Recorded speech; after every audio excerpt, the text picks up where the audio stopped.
Good progress? Yeah. All right, here we go. All in time for me to quit for Armored Core. It's going to be great. It's Asmongold React-ception time. Here it is. Thursday. Good morning. Exists? What's this? Oh my god, look like Linus. Linus Tech Tips. What the fuck?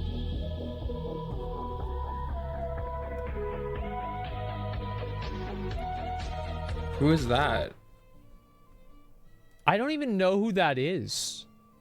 Was that Steve? Gamer Nexus, it's Steve. Oh, That's so wait, funny. it is. Wait, what the dude? I thought that was supposed to be. What the fuck? That's great. Yeah, because like at the very beginning, I thought that was supposed to be like me or something. What the fuck? No, it's Steve. Yeah, true. I'm not saying any names. When you own a game company and fire most devs out of greed, and they remove the textures from the current version of the game before leaving. Wait, what happened here? What is it? Did I miss out on something? Dark and Darker? 50 people in BioWare got cut. About textures being messed up as BioWare. Yeah, what the hell are people talking about? Yeah, I don't even understand this at all. Nice devs? Well, fuck them, dude. That's the way it goes. People tested the anime equals cat theory. How does this... Wait, what?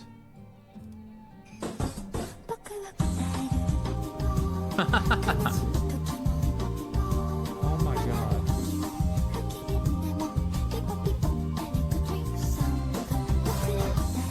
What the hell, dude? What the fuck? What the fuck? Oh my god. Why? It works. Like it's like, yeah, it's kind of like that. Oh my. So anime girls are cats. It's literally fucking confirmed. I mean, these ones are. Oh my god. This is so upsetting. Stop, don't really get... So cats are anime girls? Yes. I'll be honest, ever since I saw that post, I haven't been able to get it out of my head, man. That's This so is weird. fucking terrifying. That makes me so All uncomfortable. anime enjoyers are furries after all. Guys, I saw that my video about this, by the way, had 25 million views on TikTok. How the fuck does that happen? Like, Wow. how do they decide, like, oh yeah, this is the one everybody needs to see? Can you believe that? Holy shit, Monkey has standards. Oh. Is he gonna slap it out of his hand? He says, no, bro, like, no. Peanuts? Okay. Oh. Very nice. That's fucking funny. Holy shit. Fuck sunflower God seeds. damn. Picky eater? Yeah, bro, like... Well, bro, this guy eats a lot. He knows what he wants. Perfect summary of Diablo 4's Season 2. Imagine promoting a bug fix as one of the main seasonal features. So, fixing a system that launched broken, fixing a system that launched broken, fixing a system that launched broken, quality of life update should have been there since launch, most likely one new boss, and the ability to rematch campaign bosses should have been there at launch. Vague suggestion of fixing a game, or sorry, fixing a system that launched broken. Basically just removing Renowned as a system? Well, yeah, I would say so. Yeah, that's about right. Yeah, Wow. I'm totally okay with them removing Renowned. Renowned was a shit system, and it should have... Like, I think Renowned is fine to do the first time, but that's it. This is like a hotfix for any other company, unironically. Looks like a $90 beta. Season 2 beta boogaloo. Season 5. We're almost out of beta. Yeah. Season 11. Blizzard will fix it on Diablo 5. I haven't played Diablo 4, but I apply this rule to any game. If you're buying a game at the time of full release, regardless of if it's in beta, early access, when it fully releases, it's still not ready. The game development production life cycle has changed as we know. It's not what it was when we were young. You don't just get a game disc and roll the dice and see how it does and then give it a rating. You can't rate games anymore. Games are never finished. Things change over time. As quickly as, a month later, or however long it's been for Diablo 4, I haven't been paying much attention to it other than seeing people complain about it. Boys, Fire Festival to try again. First ticket drop sold out for 2024 event. Fire Festival 2. Isn't he the in Festival jail? of Bahamas that never quite happened in 2017 is returning as Fire Festival 2. Well, I mean, look, I think that he should take everybody's money and then just go to the Bahamas by himself. Because anybody who's dumb enough to buy a ticket for this, I think deserves to get scammed. You guys might remember Fire Festival as the festival that basically, it was like Hunger Games for rich kids.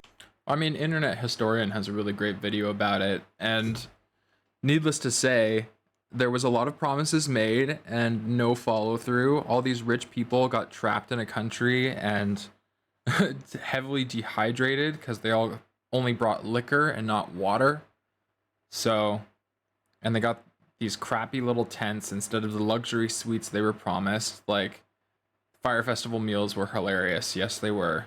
Yeah, it was like a little paper carton of some very basic food. Thing, and it's gonna have like 5-star fucking chefs there, and then get there and there's like raw hot dogs and bread. So yeah, ribeye steaks and imami ketchup sauce, or I don't know, whatever. It's all BS. There's no way this guy's doing a legit festival. Emergencies that happened. It was bad. Cheese sandwiches. Yeah, there you go. Next to a bucket to shit in.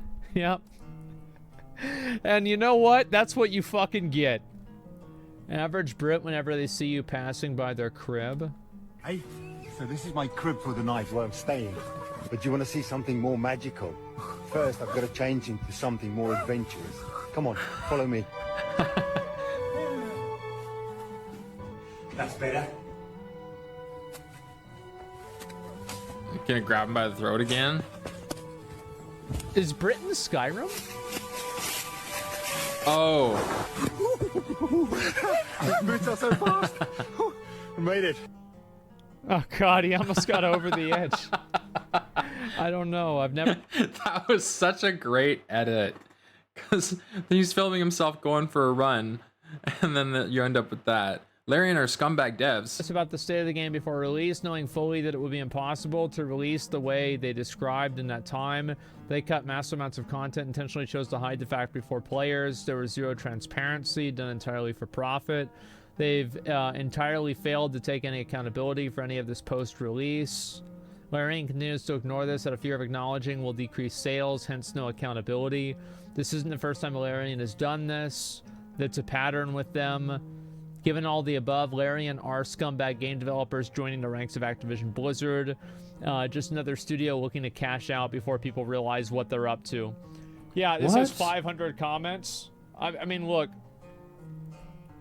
There's always going to be people that get mad about something. Like, I learned this back in the day, is that I remember whenever...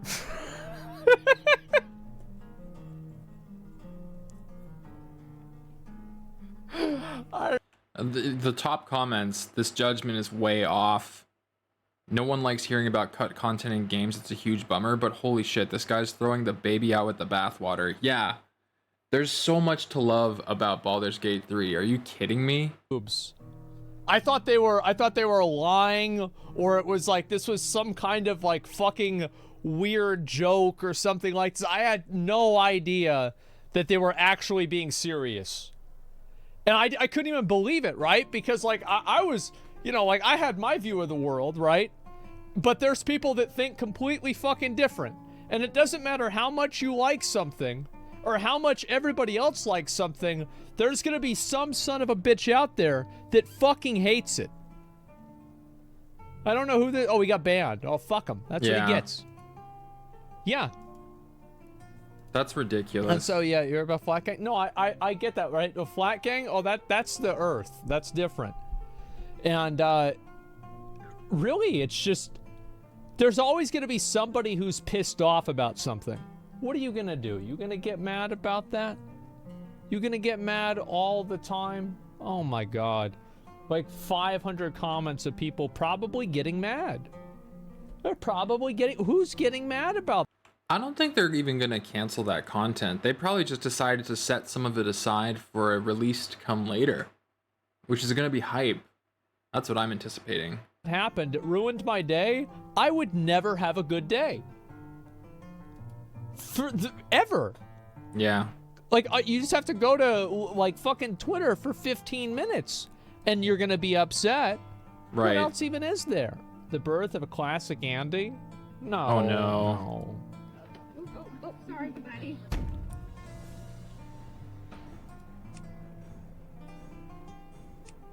Night Elf Hunter. Legolas?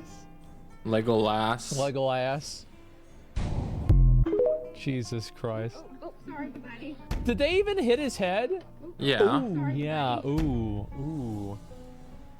Ooh, Wow. yeah, that's gonna be a that's gonna be a fire tank. Oh yeah.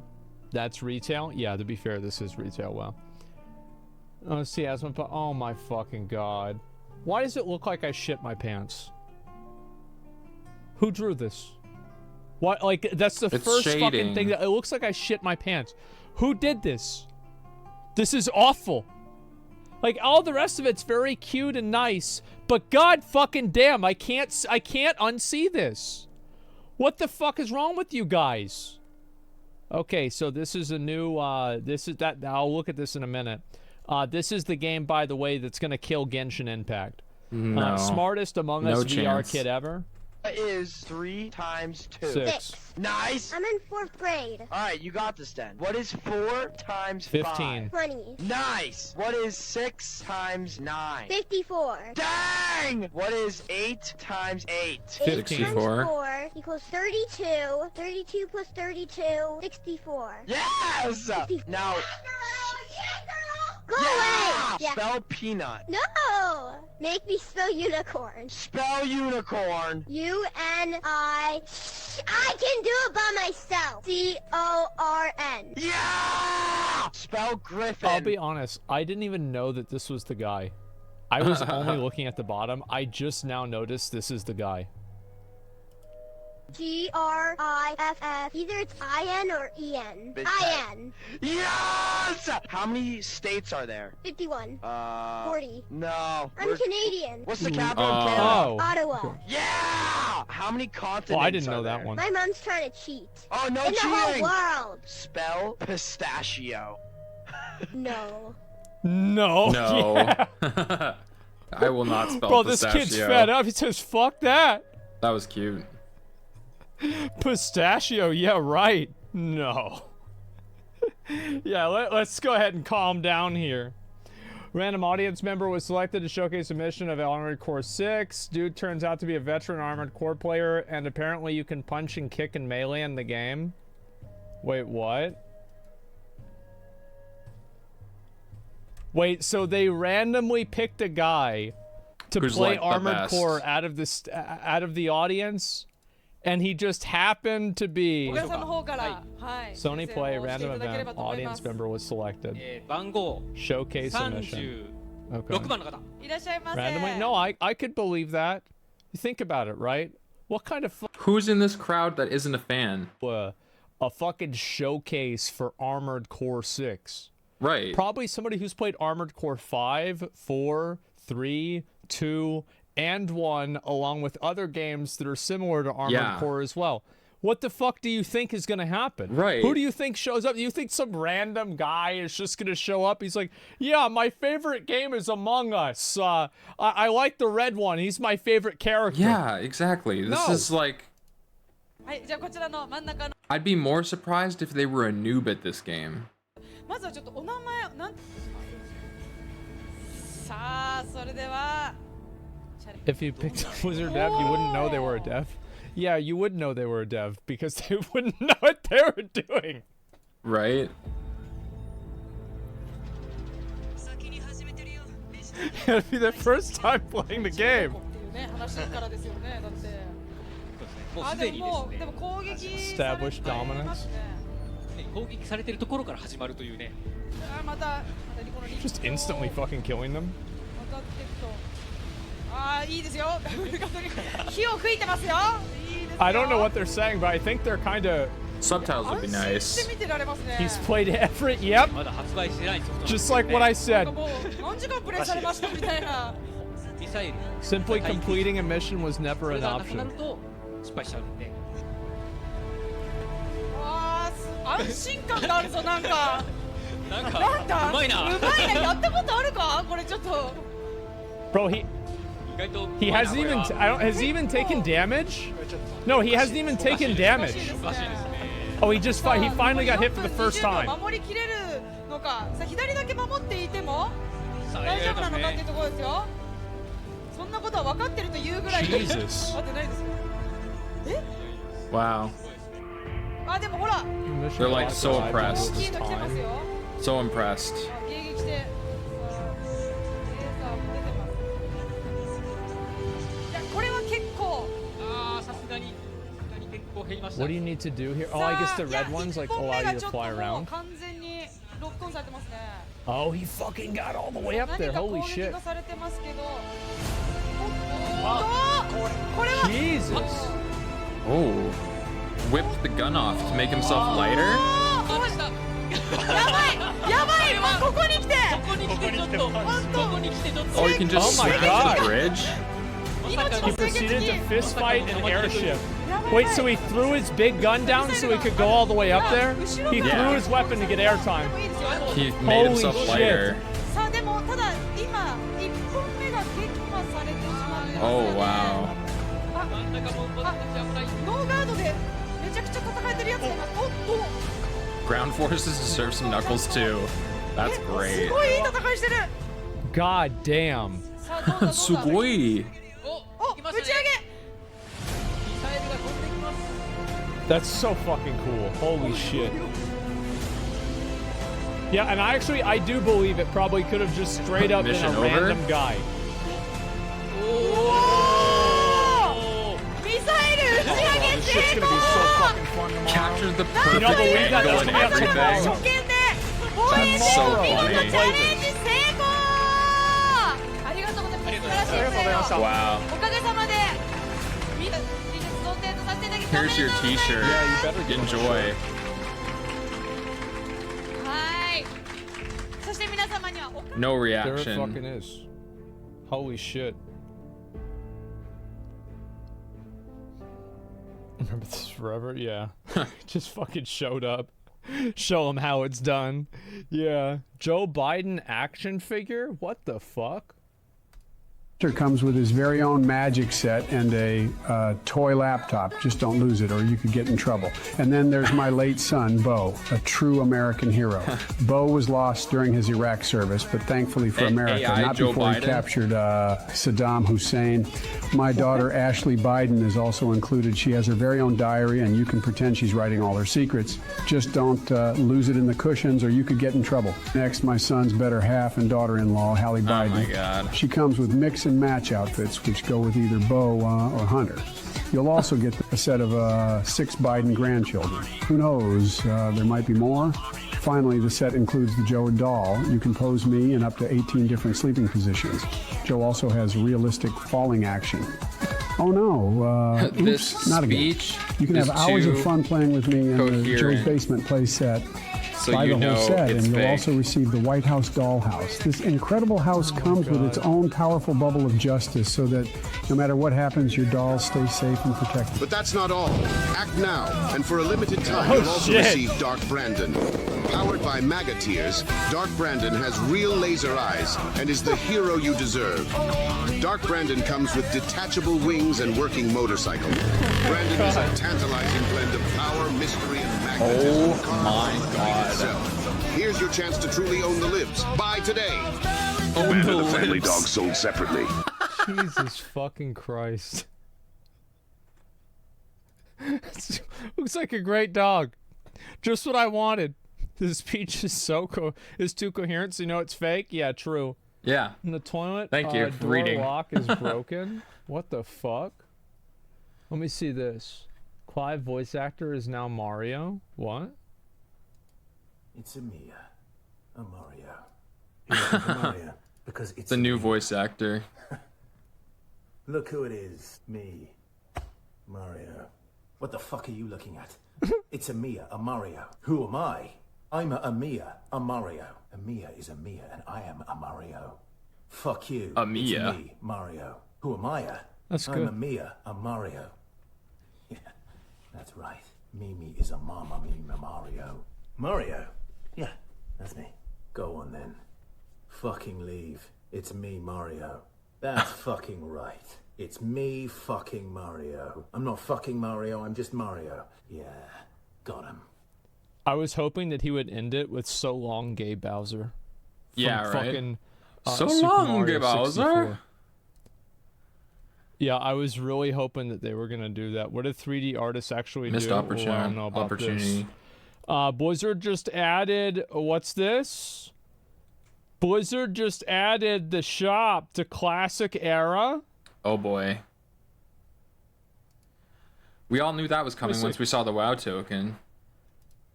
But this could be Photoshop so far.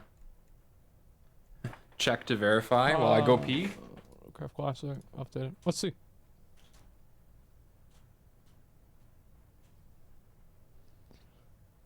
Yep, we're about to see right now.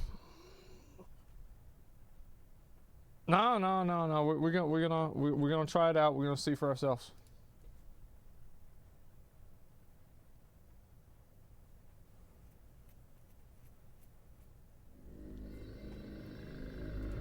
Yeah, I know.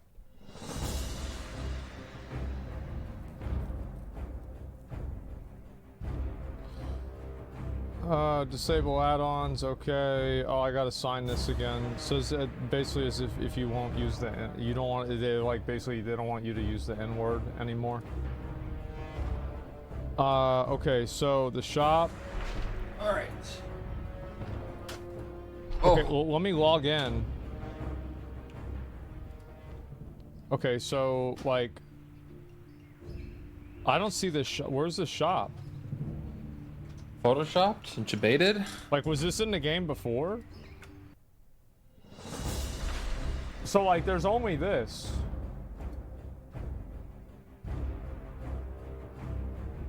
Free character transfer. Yeah. So far? So you guys think like it's like it's, and it's right just the there, by beginning? the way. It is right there.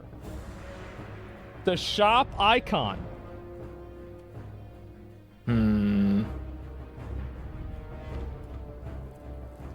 There we go. Give him an inch, take a mile. All right, Everyone well, thinks let's it's just read the what start. people have to say about it. So in the latest patch of WoW Classic Era, the Dragonflight UI has been added. This comes with the WoW shop that you can access through the character selection screen. For now, they're not selling anything. It also might just be a bug because you can now change the heroic dungeons. Probably they just added the UI and didn't think to anything else before doing it. Either way, I don't trust them, and I'm certain that they're going to add something in the future. Personally, I will go to a private server if this happens. Yeah, I can see that. I don't know, guys. I think private servers they are had going to make a add it so you can easily resurgence. transfer your dead hardcore characters to Classic Era after you die. So dumb. Yeah, I mean, guys, is this really... Here, let me ask you the question that's very important. Is this worthy of a panic meltdown? No, yes. Some people are saying yes. That's not good. Ooh, that is bad. Now WoW is dead. Oh my god. People said Gamescom is on? Wait, what the fuck are you guys talking about? Gamescom? No, it's not. I don't know why I'm expecting that. This is like some fucking, like, oh, it's not Gamescom. It's like fucking just this guy. At the end of the day, there's no reason to overreact. It's a shop that has nothing in it. Can they add stuff to the shop? Sure. What are they going to add? What are they going to add that the classic player is willing to spend money on? Probably nothing.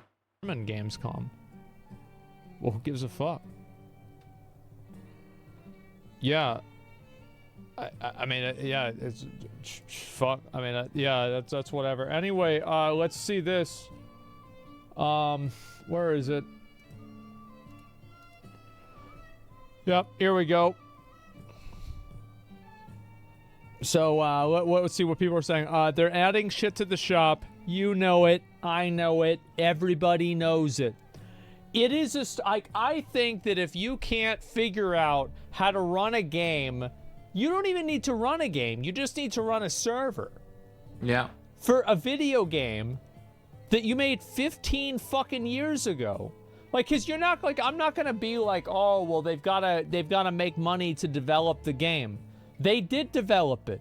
And you are continuously paying for it.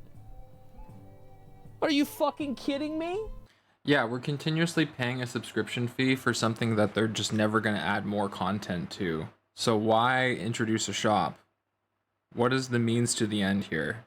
Yeah, that's a good idea. Probably should make it like $1 for every level you have. So like if you die at level 60, it's $60. But if you die at like level 31, it's only $31. Oh, for buying back your hardcore character. Yeah, that's smart. Exactly. Got it. Let's see here. I can finally play the game. Hardcore hype. Actual human can now review their death appeal for as little as $25. Oh, yep, boy. that's about right. Blizzard is dead. It's a corpse with no chance of resurrection or redemption. Yep.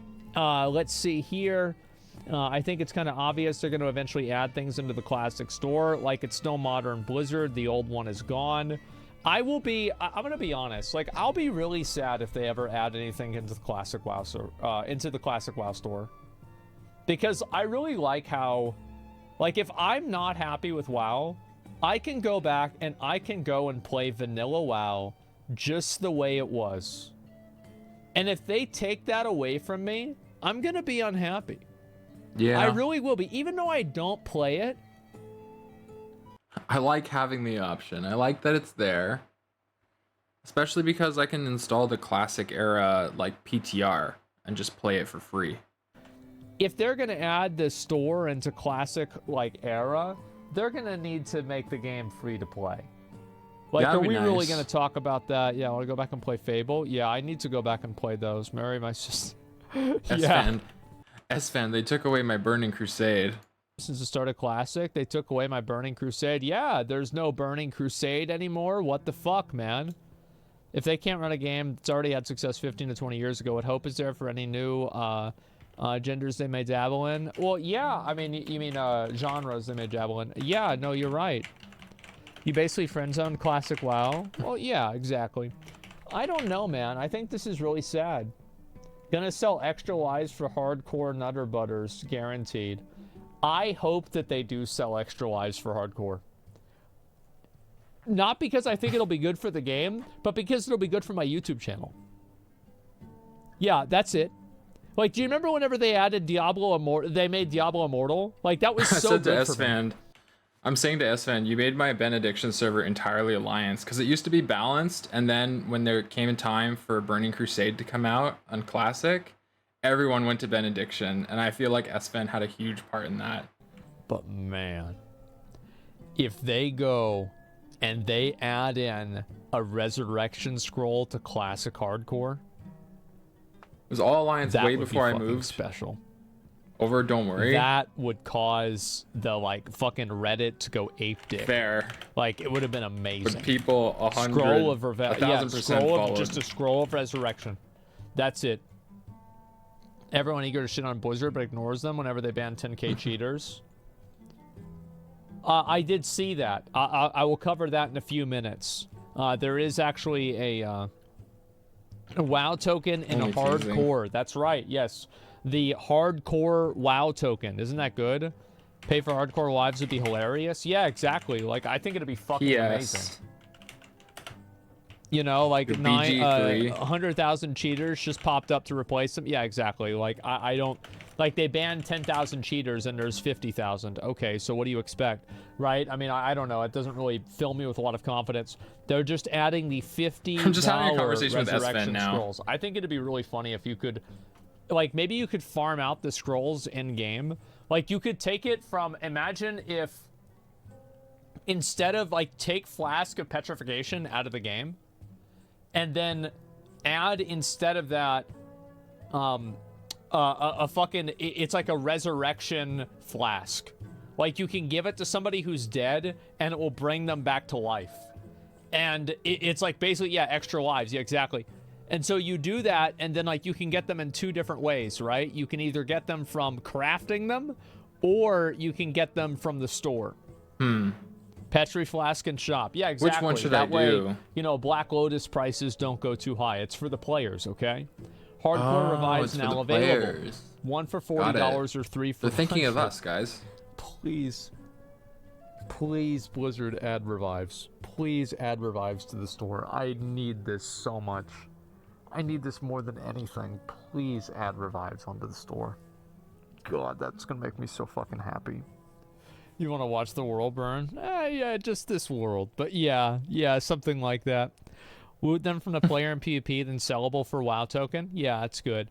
Does it put a banner on the Rezzer's nameplates? No, there's no change. Yeah, it's like it never happened. I don't look like Austin Powers? What Yes, the fuck you is do. this? You look exactly... You have the floof of Austin Powers. I don't look like fucking Austin Powers. You look pretty groovy to me, baby.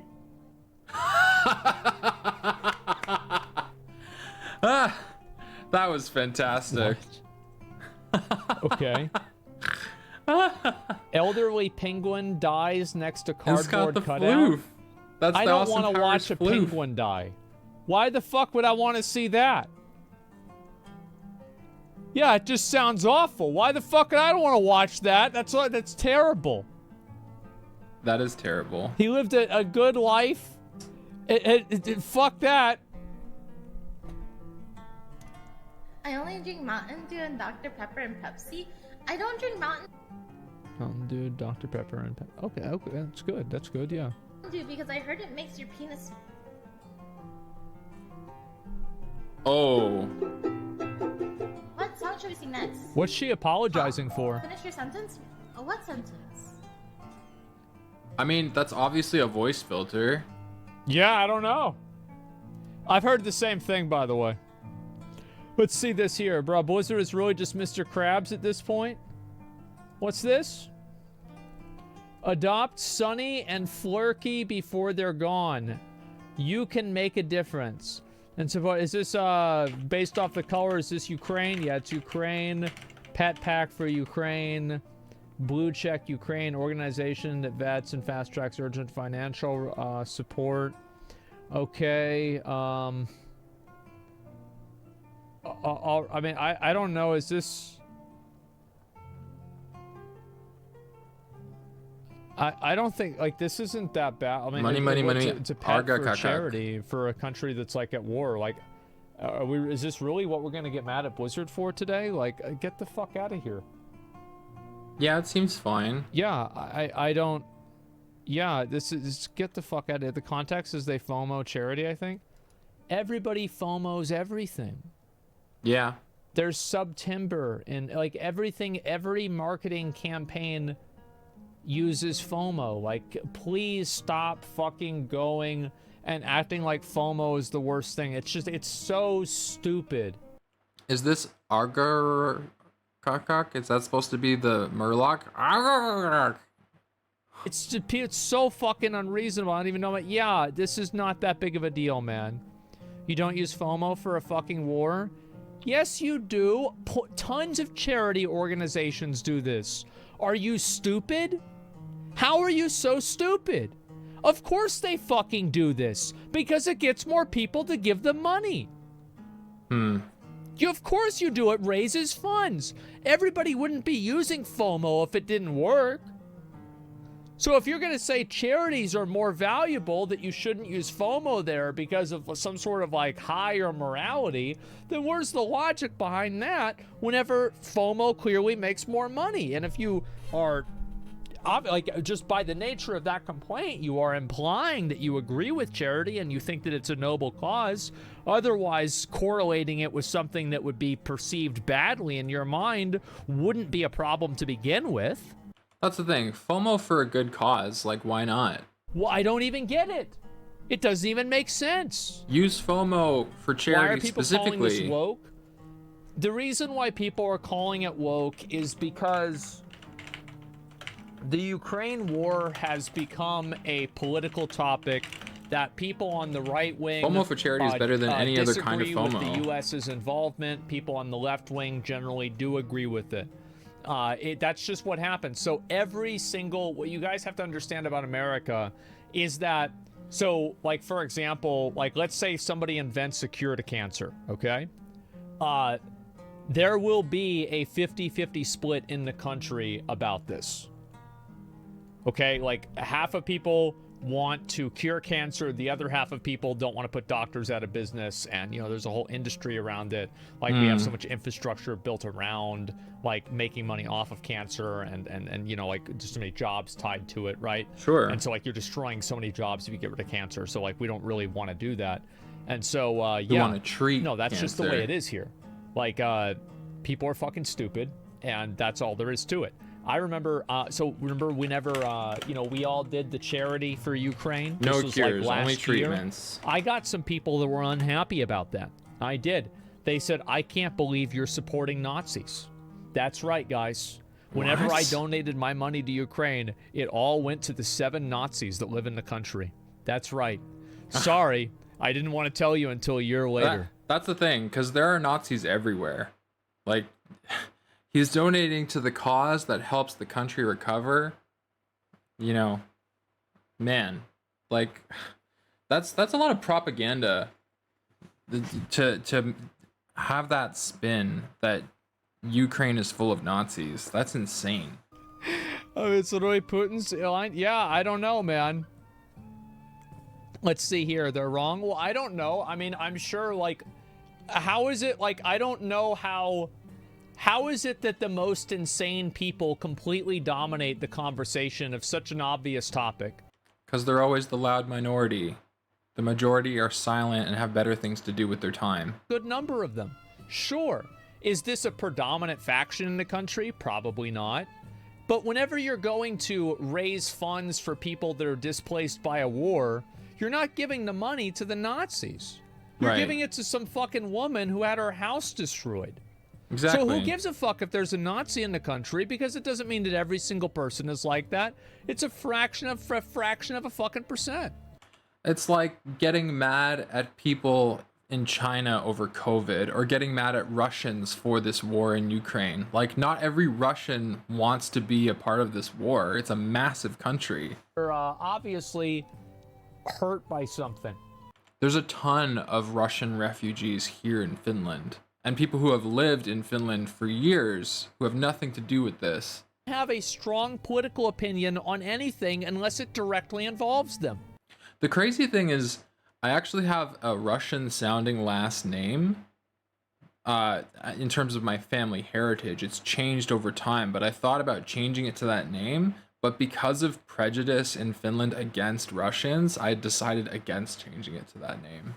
It's crazy. Actor by Zelensky in the New World Order.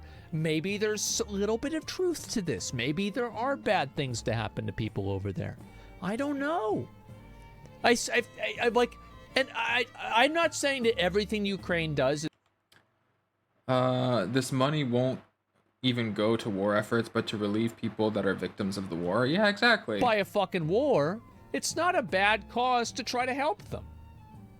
It's not like buying a puppy and a Murloc pet is gonna like buy missiles for Ukraine to sling back at Russia. Like, what are people thinking? So it's fucking psychos. What is this? For sure. It's so scary. Yeah, people are thoughtless. I imagine those who are making those kinds of comments are very young too, though, so they don't have a lot of world perspective. I think we should help our own country too.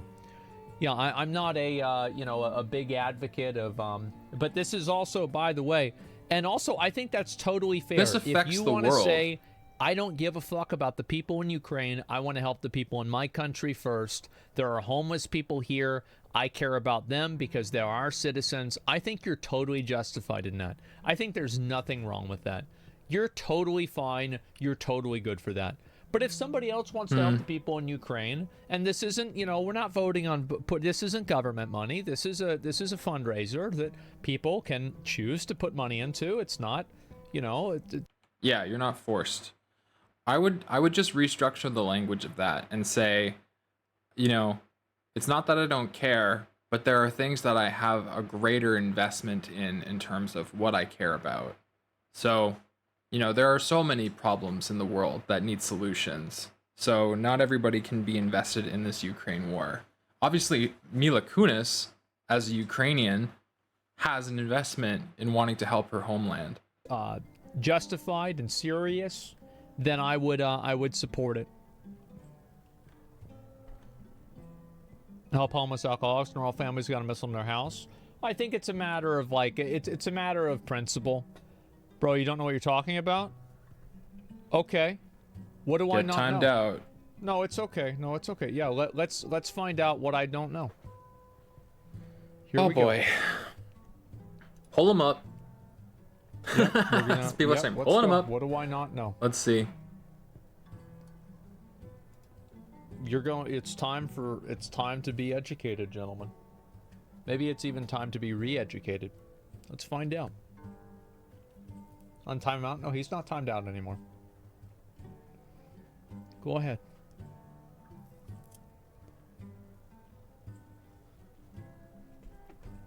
So many people are trying to talk you out of a common sense position. Holy fuck. You know why?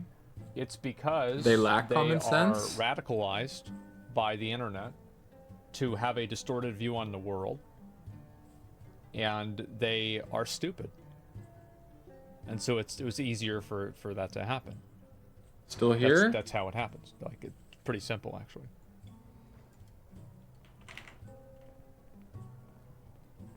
Nah, he Ukraine gone. is important to the U.S. Oh. Okay. So wait a second. So what do I not know what I'm talking about, though? Like, did I say it wasn't important Context? to the U.S.? I think he's just on the same page as I am, where it's like, it affects the world, this entire war. But I mean, it's still okay for people to prioritize things that are closer to home. Chatters struggle to express themselves because they're stupid. They're stupid people with dumb opinions that have to be heard. And every once in a while, I'll bring them up and make fun of them. You're wrong about the space lasers? Oh, you think the Jewish space lasers are real? I'm sure they are. Go ahead and make sure to wear your helmet with a mirror on top of it, so they don't shoot one down at your house and kill you while you're asleep. Okay? Yeah, it'll reflect it back up to the satellite and destroy it. Yeah, put mirrors on your roof.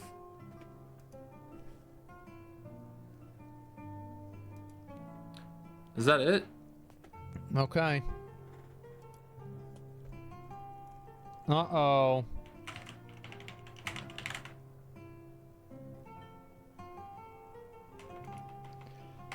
Uh-oh, move on, please. Yeah, I feel like this person's not gonna make it. Is he really not gonna say anything? Oh my fucking god. Okay, he just typed in. The U.S. spends very false actions on access aid to Ukraine. It doesn't actually work out the way you say it does. What? The way you say it does. Oh, what did I say? He didn't say anything. What did I say? I want you to tell me what I said.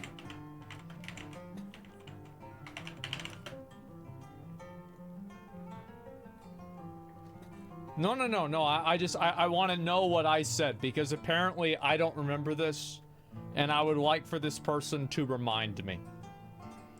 What Hold did chat, I say? Pause champ. Oh man.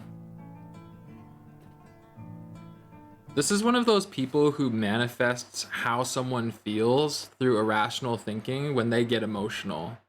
But he didn't actually say anything about what the government does or doesn't do. All he said is that some people have a greater investment in wanting to support causes that are closer to home. That's all I heard.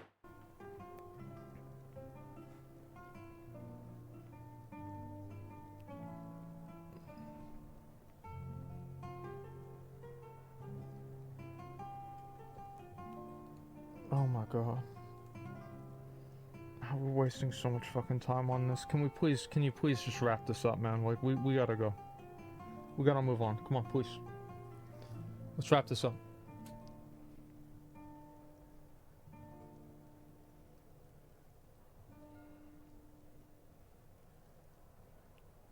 Just looking at the agenda. We'll give him 2 more minutes, okay?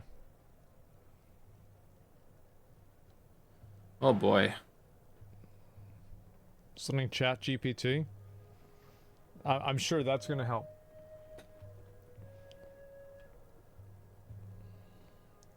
I may have thought you said the US is spending too much money out to help Ukraine, but it isn't. Russian propaganda is doing everything to distract everyone from helping. Okay, so you're personally invested in the topic and you heard something that you disagreed with and it triggered you. Okay, I never said that. I literally never said that. You just put words in my mouth and you made that up. We call that hallucination. Yeah, I literally never said that. So, again, I may have thought, yep, there we go. Unreal. And I didn't even say yes or no to that. You know, I'm not even really sure. I didn't hear that. I mean, like, I get it, right? I mean, he lives in a fucking country's getting bombed. He's probably pissed off reading stuff. I'm not gonna ban him for that. But, like, you are being kind of a fucking piece of shit sitting here telling me that I'm wrong for something whenever I didn't even fucking say it. Okay? Right. I never fucking said that. I'm not saying they are or they aren't. I don't have enough time. I don't know. I actually don't know. I've read a lot about it. It didn't even come up in the conversation about, hey, when did we talk about how much the government in America invests in other countries' aid? Let's see here. Okay, Kia Soul owner. Okay, here we go. Bro, whose fucking car is this, bro? What the anime girls everywhere. Yo, whose car is this? Is that Albedo? All the stuff on your car, bro. Oh my! Like, you feel comfortable going? It doesn't really matter. I know. So yeah, I mean, it's something that I love. All right, bro. I got a question for you. You got Power and Makima oiled up in a twerk contest. Who you got winning, bro? Probably Makima. Yeah. Makima? For sure. It's not even a question. All right. Let's see here. I didn't understand that language at all, but Asmongold sure. Sex Forum, kid me one. Oh, dude, I've seen this like 50 fucking times, man. I've seen this so many fucking times. I don't know if I really don't know if we need to watch another video about Overwatch. There was over 150,000 reviews on the last video we watched, so this is old. I'm gonna be honest. I feel like we've seen this. The game's dead. Whenever they come up with a new announcement, we will shit on it. But for now, we don't need to see another one. You're too late. 7 minutes ago, 2 upvotes. Nah. Game/gem of reference. Magnite. What's this here? Mineral trade. I don't know what the fuck that is. The Journey of Art and Heritage. I don't know what that is. Skyrim Modern Warfare. Oh my god. Oh. God bless the Korean game devs. Another cat girl. Are you ready? Cross the line, I am ready for this game. What? Take a shot. Harder than the fire. Let them all call me a villain. I wanna breaking the rules, nobody do it like me. We gonna break. Can you hear the fire alarm? You better run away. I'm not sure for you to run away. kidding me? Why do they use these old games? It looks so garbage. What am I? Arc Age War. I could not be any less excited about a game. What are all these like spin moves, shooting your gun, like?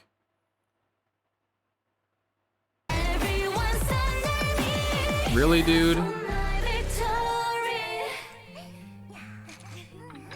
Oh my god. And this is for Arcade. Arcade 2 is coming out, and the game has actually pretty good graphics. Now I'm actually a lot more excited for it.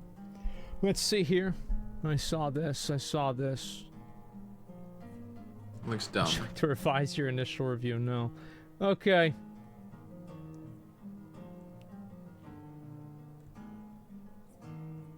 Oh god. Oh. Oh boy. Ooh. Oil up that cupboard. Oh man, why?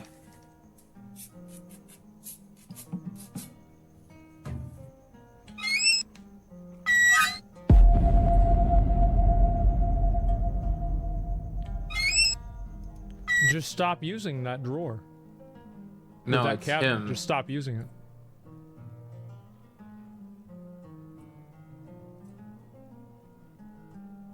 Yeah, you weren't watching the video, I think.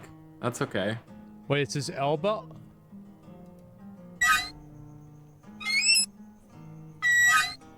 Oh. Yeah, you just needed another second there, If this bro. shit ever happens to me. Oh my god. Put some WD-40 on it. Problem solved. God, bro, if that shit happens to me, I'm gonna be so upset. We're 30 years old. Yeah, think about it, bro. That now I'm getting stressed out. Yeah, like I thought it was about I'm 31, people like that shit trying ain't to happening. fucking do other shit, but I guess not. Let's see this. I got a few things I was gonna talk about today. Blizzard. Kickstreamer. Where is it? Convoy. What?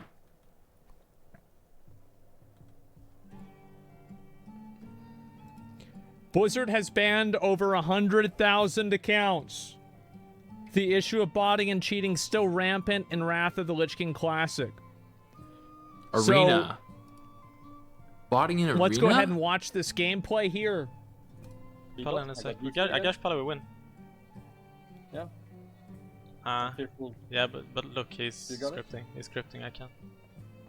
I see. Like, smart. There's no like doubt in my mind that he's scripting. It's Smart. like auto turning. Like, yeah. His character starts like spazzing out. He dodged my gouge. It was full. He's gonna bop this and kill me.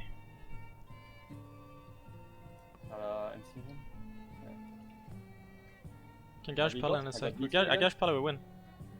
Oh, they're gonna win anyway? Yeah, but look, he's scripting. He's scripting. I can't. Oh, this is It's the same replaying. one. Okay. Yeah, I mean, I don't know really what else to say. People are cheating in WoW. I can't believe it.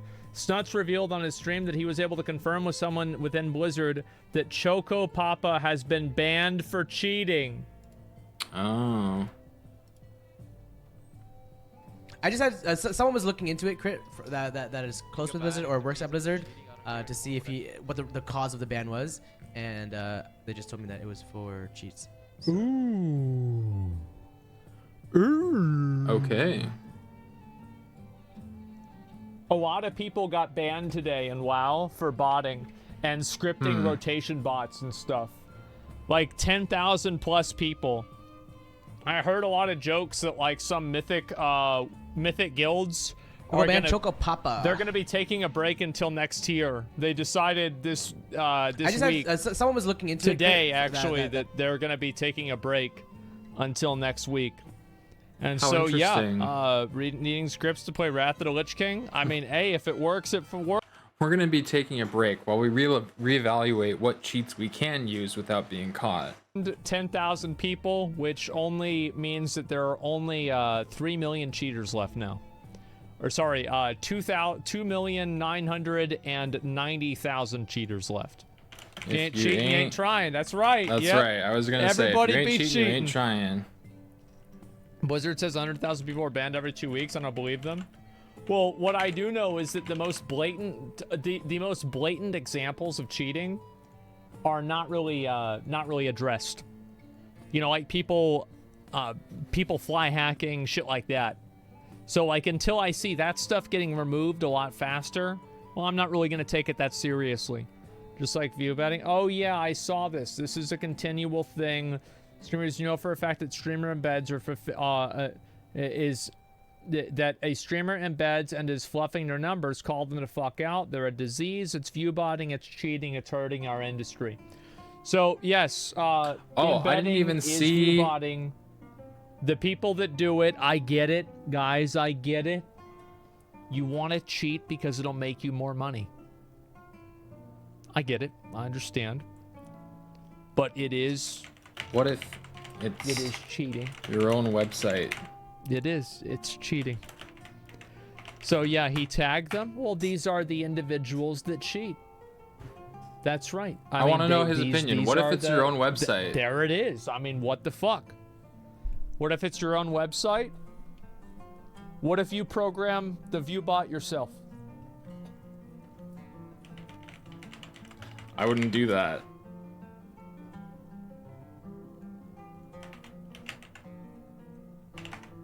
Put that. I wouldn't do that. Think about it.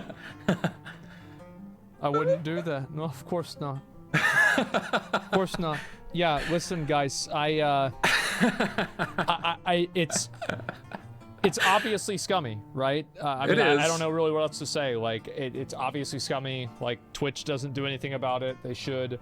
What else is there to say? Okay. I'm trying to. Oh, I saw John, this. Does that this cost is a money? big deal. How hey, do? Hey. This Cody's, is a big deal. Like, all over it. Donald Trump. You may have heard of him. There are a lot of people that don't like him. There's a lot of people that really do like him. And very soon, I might be able to capitalize on both of them. Because Trump's trial in Georgia will be televised. Fulton County Judge Scott McAfee on Tuesday issued an order allowing media organizations to televise the trial of Donald Trump. Wow. Now we can only hope that his federal trials will be televised as well. I mean, it's easy to say Mr. McAfee clearly wants his career to be boosted by this. He wants to be known. The antivirus guy? No, that guy died. Or at least they said he died. McAfee antivirus? I was thinking about that too. The smear campaign begins. Whatever it is, man. And that's going to be the best part. Orange is the new orange. I don't think that they're going to get him, man. Like, if I will be fucking amazed if this dude spends a day in jail. I will be fucking amazed. I don't think it's going to happen. Yeah, it's a fluke. No shot. Yeah, guys. If it's somebody that has a lot of money, I expect nothing bad is going to happen to them. It's just how it is. Well, because they're rich. Like, all of these people that flew over to Epstein's Island, there's never an investigation. There's never any conversation about this.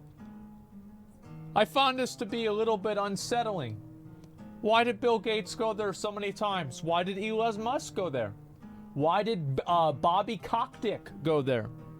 Very interesting. Why did Trump go there? Very interesting. Yo, Christian, what's going on? We're doing some reactions. I don't know, guys. Seems a little bit unsettling. I think that I've got pretty much all the rest of this. Oh, yeah. Yeah, this is... I did want to talk a little bit about this. Oh, my God. We gotta stop this run-up on stage shit. What a fucking loser. Some guy went on the Game Awards during the event, and he was annoying. Oh. We gotta stop this run-up on stage shit. It's so fucking stupid. Like, everybody always wants to, like, it's funny whenever it happens the first time, but it's never funny after that. That's it. It's only funny once. For sure. And even then, people thought it was stupid. But it's Potentially especially extremely not funny the dangerous. second time. It's like people that try to repeat the same joke to get other people to laugh at them. It's pathetic. Security needs to do their jobs too. Bro, like it's almost impossible to like really stop. How would all you this stuff, anticipate like, that? realistically? What do you want security to do? Assault the person? And like it. Security, as someone who's worked in security for stages doing music events, you have no legal recourse if you get sued for assaulting a person. Security can't do anything. Who Observe the and fuck report. cares? Like, I don't get it. Oh, I've seen this. educational content. Okay, Oh this my is God. the Genshin trailer. Yes, this is it. All right, let's go ahead and take a look at this video. So this is the game, guys. I don't know if people have seen this yet. Yeah, this is it. It's some gacha game that's supposed to be like GTA meets Genshin Impact. Like, I don't understand these games. But I mean, I guess you have to be into the anime universe. New world.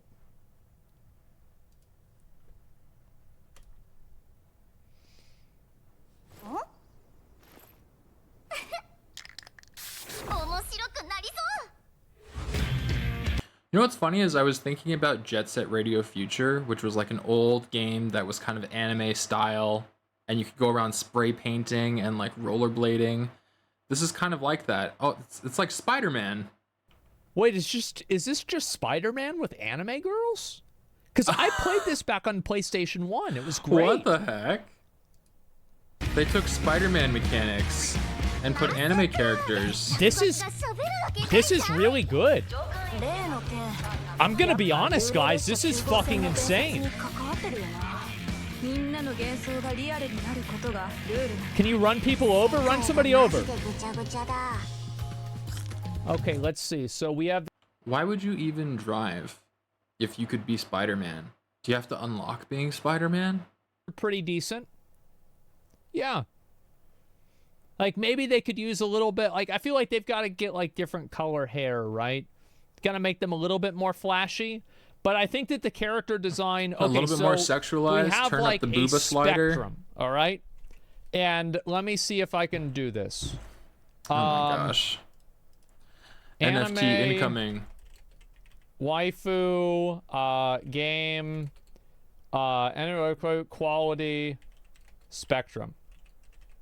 Okay? So let's go ahead and take a look at it. And this is going to be from my experience. So we have number one. You know it. I know it. Everybody knows it. Genshin / Honkai Star Rail. Okay. Is the top tier. It is the best. Okay. The waifu quality in this game is second to none. It is incredible. All right. So I would say this is definitely. I don't know what Nikkei. the basis for that is. I actually think Nikkei is. This is my opinion, okay? This is my opinion. I think Fate Grand Order is a little bit below that. And then I think after this, I don't think Nikkei has that high quality waifus. I think that they just have really big boobs and fat asses, so people think that they're better than they are. Oh my God. Okay? Like, let's be honest. Ugh. So, let's see. Then we have... I think that... I don't know any of these games besides Genshin and Honkai. I'm going to give, like, kind of a hot take, okay? And I mean know of them. I don't know what this game is about. ZZZ. Oh, that's the new one. Zero Zen Zone. Game are not as good as Honkai or Genshin. And I think this will be problematic. And then we're going to go all the way down here. I think at the very bottom, Wuthering Waves is right here. Wuthering Waves, very bad waifu quality. Wuthering Waves. Then we're gonna go a What? little bit higher, and we're gonna have Blue Protocol. All right. Now, the Blue Protocol has low-quality waifus, although they are customizable. So I think that, you know, it's a little bit of column A, a little bit of column B. Okay? Yeah. And then Nier Automata, I haven't played that game, so I don't really know. I mean, on the one hand, it's like, why talk about the spectrum? But then again, I think it's safe to assume this is the deciding factor for those who adopt playing one of these games. Is like, am I DTF with any of these characters? So long as they're of age in the fandom, like, I don't fucking know. I don't play this shit. I actually have Genshin Impact installed, and I've never played it.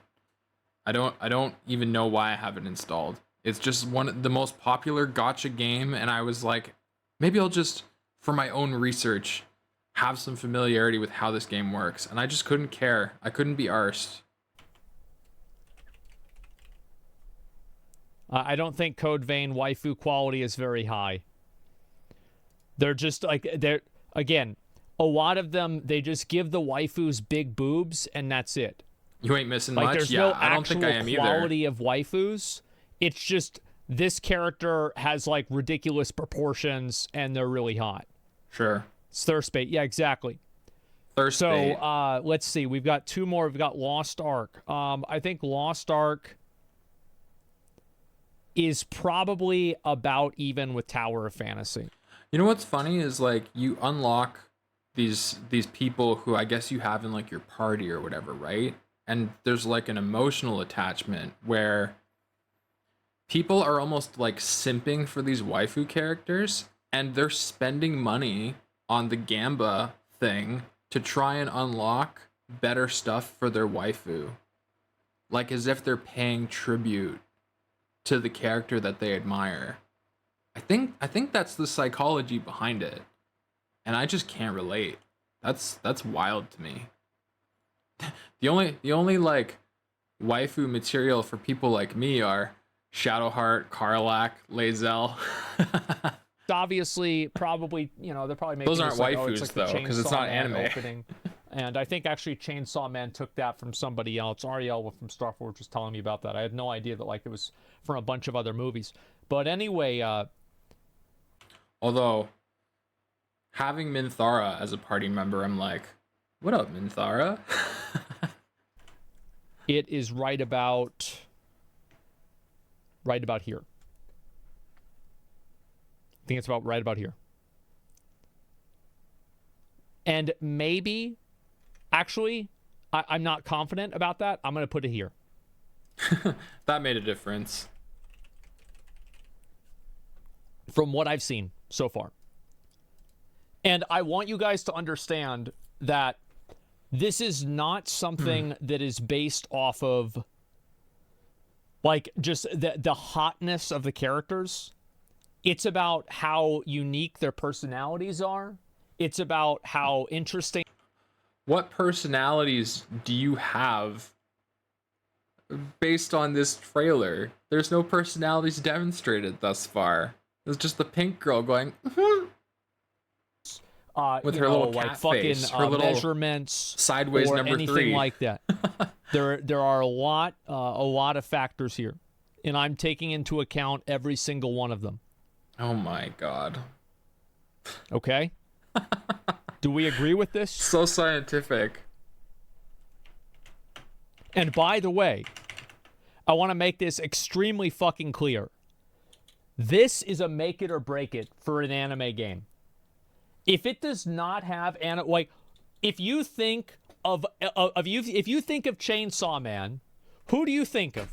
Makima and Power. If you think of Overlord, who do you think of? Albedo or Shoutier.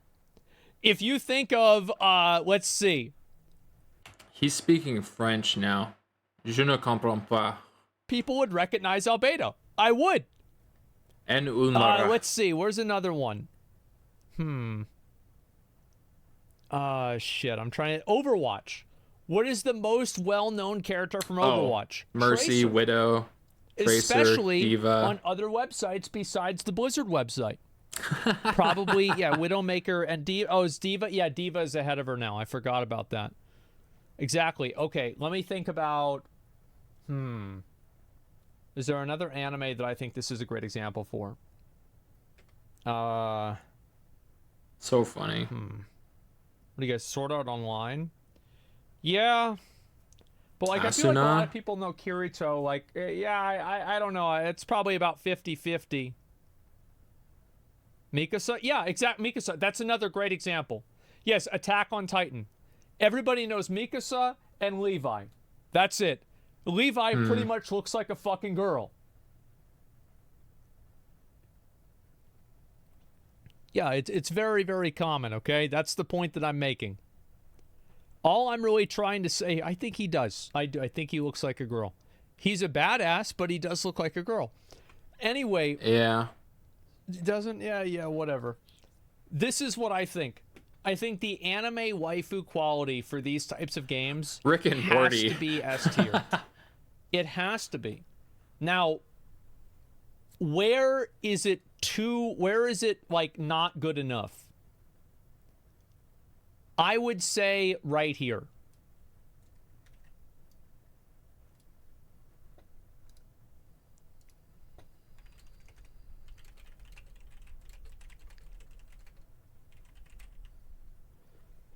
Okay. Right there. Interesting. Code Vein barely passes. Very interesting. Tower Fantasy and Launch. I have a hard time contributing to this conversation, but I'm intrigued. It's granting me insight into the anime fan's mind. And I mean, like, I get it. You see some like hot anime girls and you want to fap to them. Great. I don't get why you pay so much money to like unlock tiers of like improving the character in game though. Like, just go on one of those sites where you can see the art and be done with it. What the fuck? It matters more than a combat. It matters more than anything. Okay? It matters more than combat. Yeah, Apologize exactly. for going off on a tangent, but this was necessary. It's the deciding factor for people playing these games. It's so beyond... The world is becoming so messed up. Yeah, for real.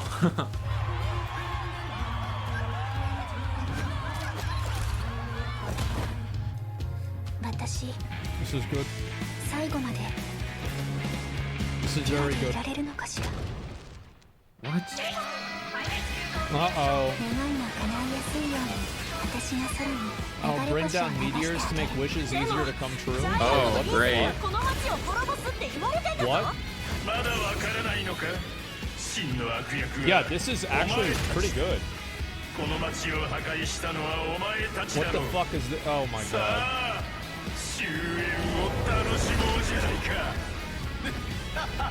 So it's that kind of a game. People are like, for free? Free feet? Wow. Yeah, this is, by the way, guys, Oh, this is man. exactly what the audience wants. In before art. All over deviant. We're probably art. screwed. Yep.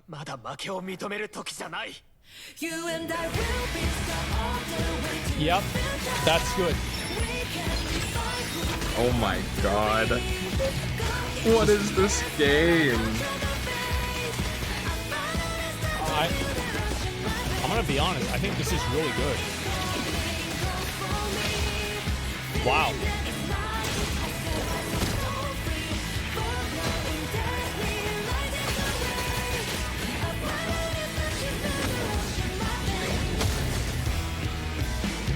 Looks like they're probably going with an elemental system as well. That's smart. Yep, this is a good. Yep. Now, obviously, who's the... Look at all the people putting the looking emoji. Like, all right, everybody, put your cocks away. Fat. It's obvious. I'm gonna kill him.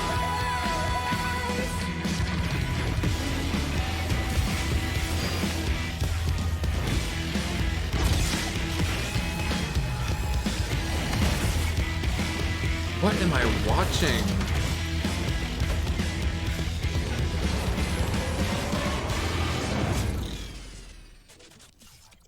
This is really good.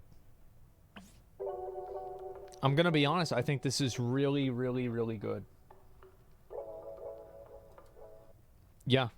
What do you guys think? Music is good? Yeah, this game looks great. I actually think it does. But again, you know, if you want to talk about, like, this girl is, like, I mean, this is based a on the look relatively of the decent people, quality, like, giantess waifu. But whenever you compare it to, like, Fantilia, this looks from goofy Honkai Star Rail, as a game. Fantilia is way better. Cool as It's a obvious, show, right? Like, is there anybody that's like, oh, yeah, oh, I don't know, right? Obviously, Fantilia is way better. However, this is good enough. Yeah, needs variety. Yes, of course.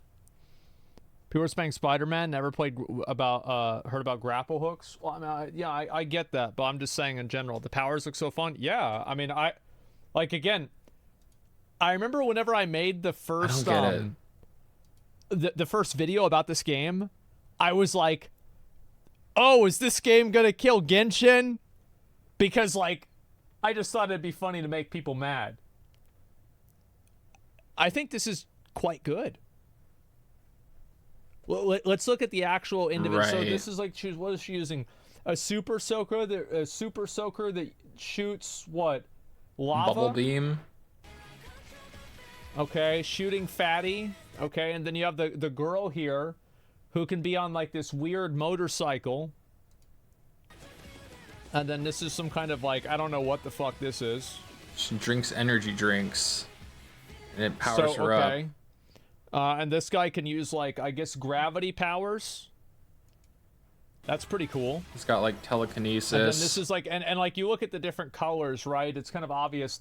I think they're gonna go with an elemental system in the same way that, like, knockoff, you know, Genshin and, like, every single other one of these games have. It's gonna be like a superhero thing. You think so?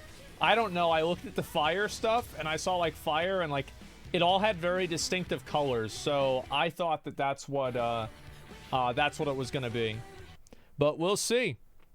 Everybody likes this character, apparently. I don't know, guys. Like, I feel like this is a lot better than what I had expected. I'm gonna be honest. This is actually quite good. I'll read some comments here. Go to the official site trailer. I mean, what the fuck? I don't have anything to look at. I hope the combat's good. Bro, the combat's good in every single one of these games. You should have to worry about these games. So really? The problem with these games are that they're either super fucking grindy. Will you play it? Yeah, sure. Of course I'll play it. They're super fucking grindy, or they have some gotcha mechanic that's pay to win, and the pay to win makes the game not fun. Because, like, for example, Genshin's pay to win, and Honkai Star Rail's pay to win, but the game's still fun, so people don't care about it as much. So I feel like those are the two problems that most games have. And then, like, content. Lion? Well, no, of course I'll play this whenever it comes out. Yeah, sure. I feel like I've played almost every game. Every game that I've said I would play, I have played. Like, recently that has come out. So, unlike Genshin Impact, do you just play, like, one character at a time? Or do you pick, like, 4 that you really like, but ultimately, as far as I know, Genshin Impact you play by yourself, right? I think there's some social elements, but, like, you adventure and do the combat and everything by yourself, and you're just switching between certain characters that you've upgraded over time. Never played it, I don't know. But I don't know. I wasn't all that hyped watching this the way other people seem to be. But I mean, I guess we'll see. If a new game comes out, I will probably play the new game if I said I would play the new game. That's all I'm trying to get. It's all I'm trying to get at. The editors will reveal all. Yes, they probably will. If, however, when. This game looks really great. I'm going to be honest, guys. I know it might upset some people. I also don't think this is actually going to kill Genshin because the style of this game is too different. I think this is a game that's definitely in like the futuristic category. It's like futuristic, pseudo real life, you know, Japan in the year 2040. I was gonna say, this is like cyberpunk meets anime. Market. I don't, this is not. You can actually join up and walk through the overworld with people and basically do everything. Oh. But you have to like know who your friend is and invite them to your like instance of the world. Is there some element of like you can't make progression together? Like one person is the host and you're helping them do the thing? That reminds me a lot of like Fable 2. Host. But yeah, guys, I mean, I'll be real. I think this looks really, really good. Let's read some of the comments from, I'm assuming people probably put it on like my subreddit too, right? Or is that the first one? You know, there's only 3 comments. I'll read what people had to say. Holy shit, this actually looks good. Yeah. Yeah, game, I don't care who they copy as long as the game's good and it looks awesome. To be fair, this does look absolutely amazing. I can't wait. Yeah, I mean, I don't know when this game will probably come out. I feel like it'll probably come out in a year. You join up the world progress of that player? Yeah. See, I don't like that. That disincentivizes me to play with other people. Like, why would I? So then we both have this thing that we have to do. I have to join you, do it for you, and then you have to join me and do it for me. Like, that's time wasting, bro. Change that up in the last year. I haven't really played Genshin that much. Yeah. But I mean, the fact that it ever existed is just time wasting mechanics. Like, I hate that. I think dark patterns are referred to, I could be wrong, as like pre-selected places for your cursor and your controller, like selections to be on that will make you more likely to click certain objects, because that's what it was with Diablo 4. Sure.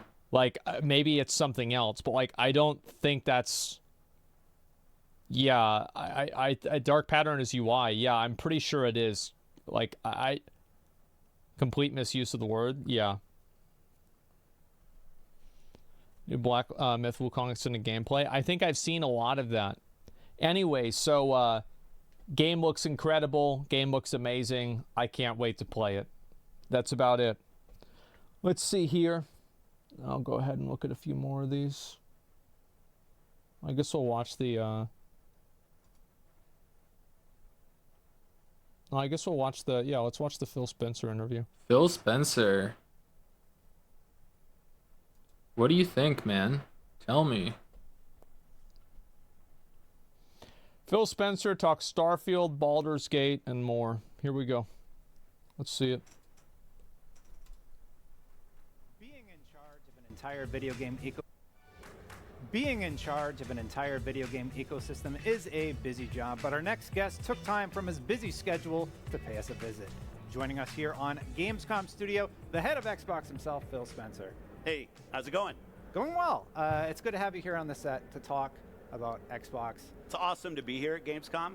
I haven't been since 2017. Really? So yeah, were you here last year? Nope, I skipped last year. I am like just jazzed. It's so cool to see everybody, and it's fantastic to be at Gamescom. I guess the biggest consumer game show on the planet.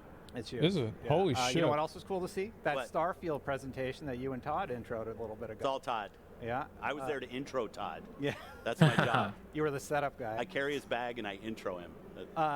Starfield's a huge moment for Xbox, obviously. When is the last time Xbox has had a moment this big? I think, well, It was Halo Infinite. You guys fumbled that one, so let's see what happens. I'll be right back. Interesting. Remember Halo? You guys remember Halo Infinite? What about Redfall? That was a good one, huh? Redfall. Phil, that was really, Redfall. What's that Redfall? one really worked out. Yeah. Less story progression, more time invested because of the level cap. Yeah. Yeah, it just sounds like a time sink and a money sink, to be honest.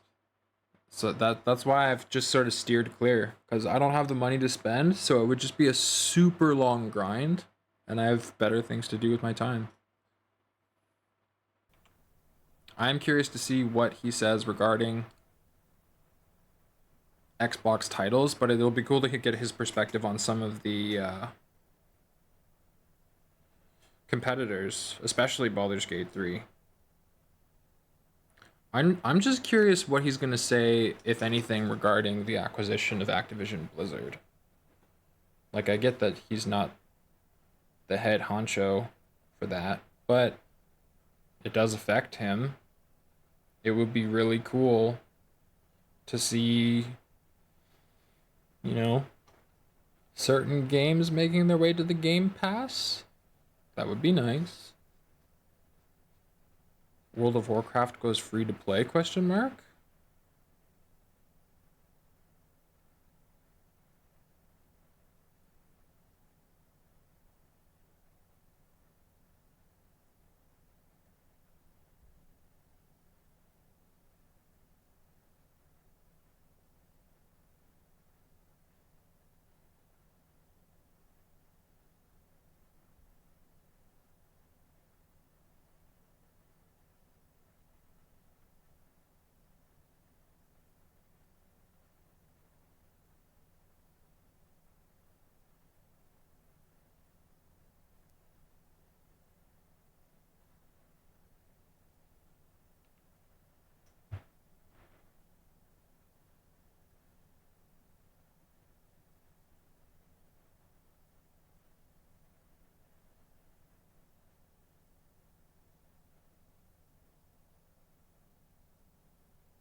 Oh, we getting the ice cream sandwich. It's getting real.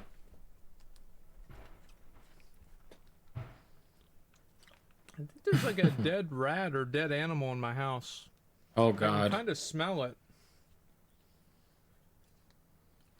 But anyway, I don't know ice what cream. that is.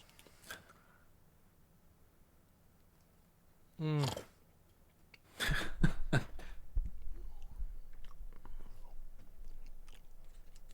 I don't know how I got in the house. Probably through your garage. Sure it's not me? No, it's not. I know a dead rat whenever I smell it. I don't know what they smell like.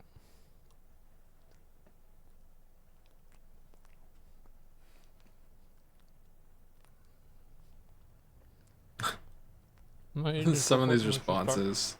So goofy. Is there a company clean up your house once a year?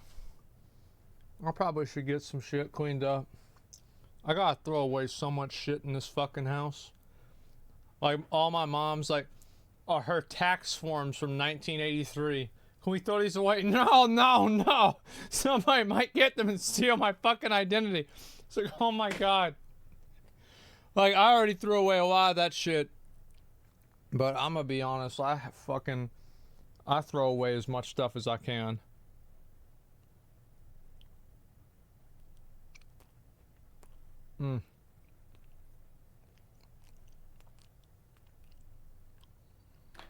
I guess we're having an ice cream break. Base never throw away legal documents? Yeah. I want to hear what Phil Spencer has to say. I mean, I could just look up the video myself, I understand, but people want to know what Asmongold wants to say. Absolutely.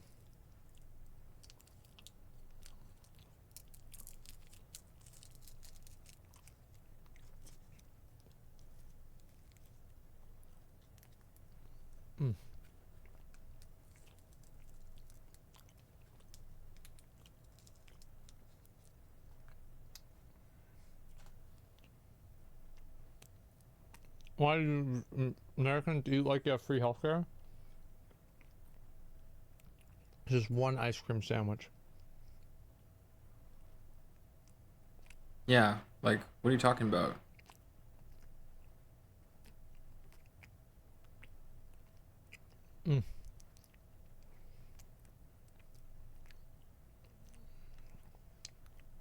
There's a dead rat's a new alarm clock. You know, you can always smell them in the morning.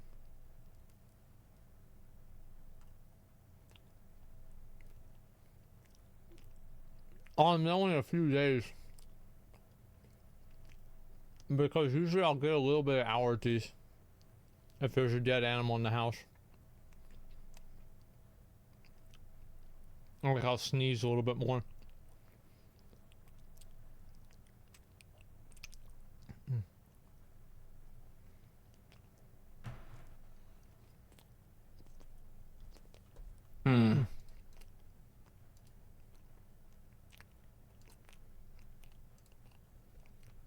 Ice cream ASMR break. Good times. Good. I bet it was.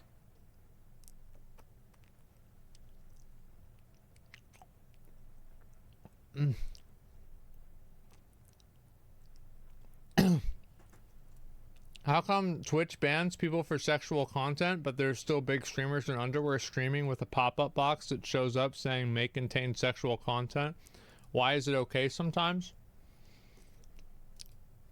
I don't know. Good answer. People have been wondering that for the last 10 years.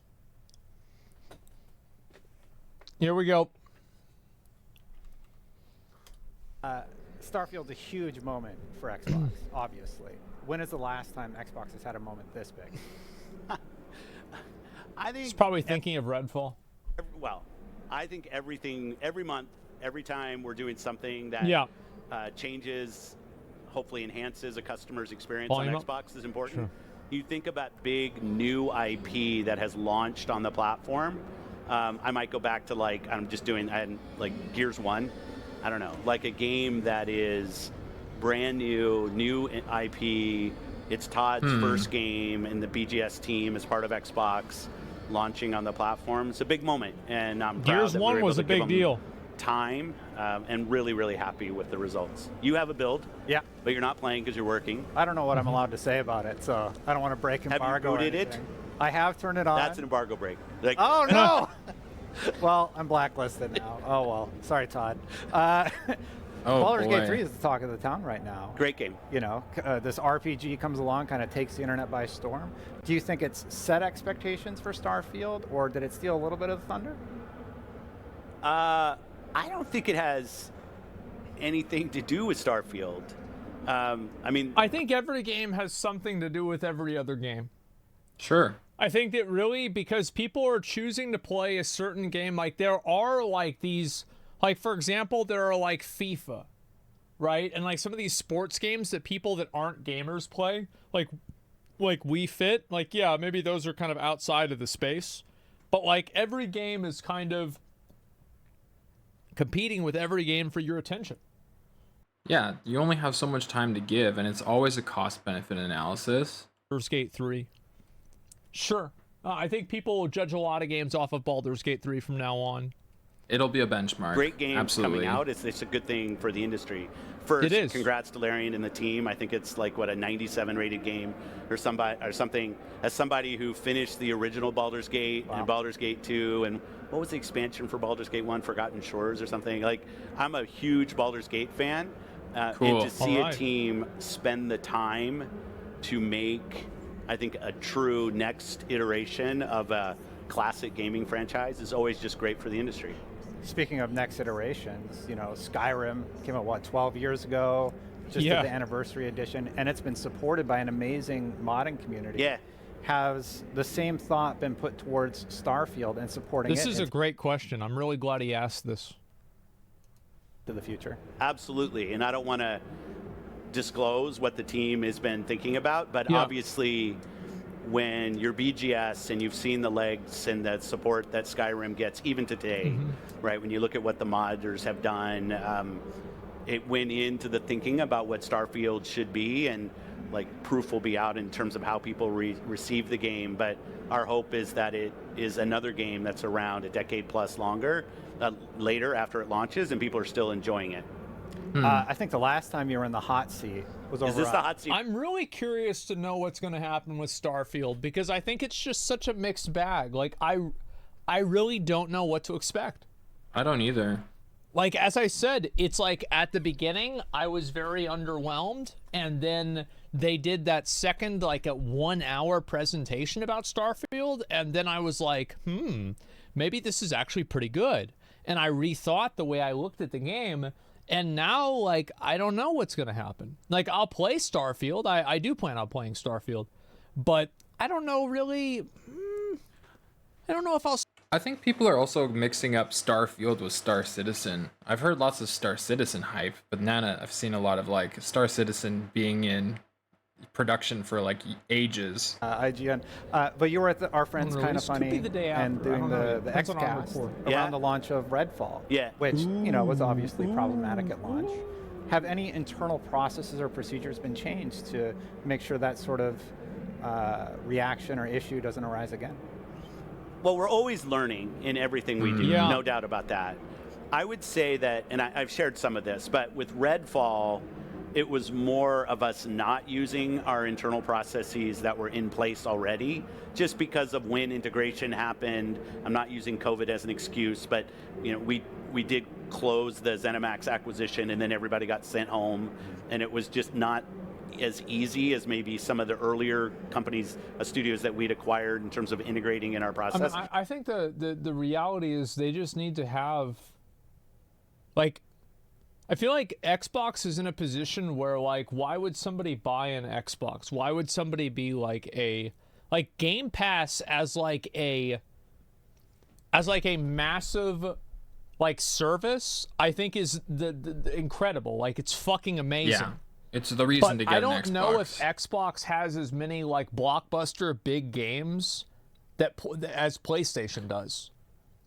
But it has enough cumulative value between the games you can play on Xbox plus games you can play on PC if you have a PC. Like, there's a lot of value to be had from Game Pass. Thing like that. And, you know, the fucking break on emergency thing that says Gears of War on it, they need to bust that shit the fuck down. Because we haven't had a Gears of War since how long? When was the last time we had Gears of War? I don't even remember. And they just decided they just forget about this? It was fucking amazing. 2019? Well, it's about time. Yeah, it's about time to see another one. I think so. And same thing with Halo Infinite. Like, I think that they need to provide, like, it's just like, whenever I think of Xbox, I think of Halo, and I think of Gears of War. Those are the two main games that I think of whenever I think of Xbox. Is there a third one? I feel like there's probably a third one. Fable. Yes, Fable. I also would probably think of Fable. Forza, I'm not a big racing guy. So, like, we are getting a new Fable, which is good. That's great, even though it's, you know, that weird shit with the trailer. But, like, I would say two of the main flagship games really are not happening. You know? I really, I think it's a big problem that Xbox has. It is a big problem. But that's all on us, so I'm not trying to deflect any of the criticism. But absolutely, anytime we launch anything, and we're going to learn from the launch of Starfield, we're going to learn from the launch of Forza, and we reevaluate our process, because we want to make sure we're exceeding customers' expectations with everything we do. Yeah, I'm always sort of curious about that, like what causes that. In my opinion, I think that the future of Halo is making a game that is set probably before, like, in like the Reach era, with like a lot of different players. Like, I'm, you know, a big online game Andy, and I think it would be really cool if you could play with other Spartans and shit like that in the game. I think that would be nice. Awesome. That was what I had always hoped for. A prequel, yeah. That is like Destiny. Someone said that, because I mean, that ultimately is what Destiny is. It's Halo multiplayer. Like a campaign and a, you know, like just a base game, right? Because make like, everything an MMO. Yeah, sure. Like, let me think of a way to put it. Like, the game is basically all about Master Chief, right? Like, let's be honest. And if it wasn't, people would be mad. So, like, I think they have to scale that back and then make a more involved experience. Unreal Tournament as well. Yeah, yeah. Whatever happened to that? AKA got Destiny. less Yeah, Unreal. yeah. Basically, make Halo Destiny, just without 500 different expansion packs. Sure. So, like, is it the cert process? Is it like what wall is hit where that sort of stuff is missed? So The Destiny model would be great with Halo IP. That was helpful for us with Starfield was our long working relationship with BGS, which you know well. Like if you go back to original Xbox, like in what we've done with those teams. Oblivion. So the I played relationship that one. between Todd, BGS, and our platform team was just stronger than it was with Harvey, not because of, and the team at Arcane, not because of anything other than just relationships. Like we've just known them longer. So Sure, Todd that makes brought sense. in the team brought in the ATG group early to start working on Starfield, and that's on us. Like we should have done that with Arcane. We should have helped them more in the development process, and also just made it clear that shipping a first-party game has a different level of expectation. That that it's not always true that every team that comes into being part of a first party is aware of when it launches. Feel great about where we are with I Starfield. didn't even think Redfall First was that big of party. a deal to them. I just thought like, oh, it's a new game that's coming out on Xbox. Okay, whatever. Oh, it sucks. Okay, whatever. You know, we put out the review Marathon codes. Sim- That was supposed to be like their flagship title that really sold Game Passes, as far as I knew. That's just a sign of the confidence that we have. Yeah. you tricked me into breaking embargo. Thanks. a That's lot. right. That's Yeah. right. You're done. No. We do really appreciate people playing and giving us feedback. Like the build that you have, you know, it's not actually the final build. So we're always taking feedback and refining back in, and this is an important part of the process. So thank you for at least loading the game. Oh, I played like an hour, but Okay. you know, I got I got an interview with Phil Spencer to plan for. Somebody in chat got a good point. Redfall was Redfall was Xbox's Forspoken. Sure. Yeah, there you go. Another game here, though, that we got VCD was Forza Motorsport. Yes. You're showing off the Italian track. Yeah. I can't remember the name off the top of my head, but big improvement graphically from what we saw at Summer I've Game Day. always thought Forza is just a graphics demo. I am curious, though, what are your thoughts on how Forza... No, Forza's really cool. The customization you can do and all the fine-tuning of the cars. Like, Forza Motorsport 2 was my game back in the day. It was so fun. Technical showcase for us. A gentleman named Chris Tector. I don't really care what he's saying about this. I just wanted to go back to some nostalgia when, like, you could custom design your cars and basically, like, Photoshop whatever you want. And there would just be, like, all these crazy, like, accounts getting banned on Xbox Live because of all the porn vehicles being sold on the marketplace. It was so funny. Tracing and other things. But I always love that they've turned 10 is be able to start with motorsport, expand to Horizon, which Forza Horizon's now kind of a top tier Xbox franchise. I think you can't argue about that. It's just like the number of players that game builds, and their relationship. This is just like, I can't believe people play a game just to drive around.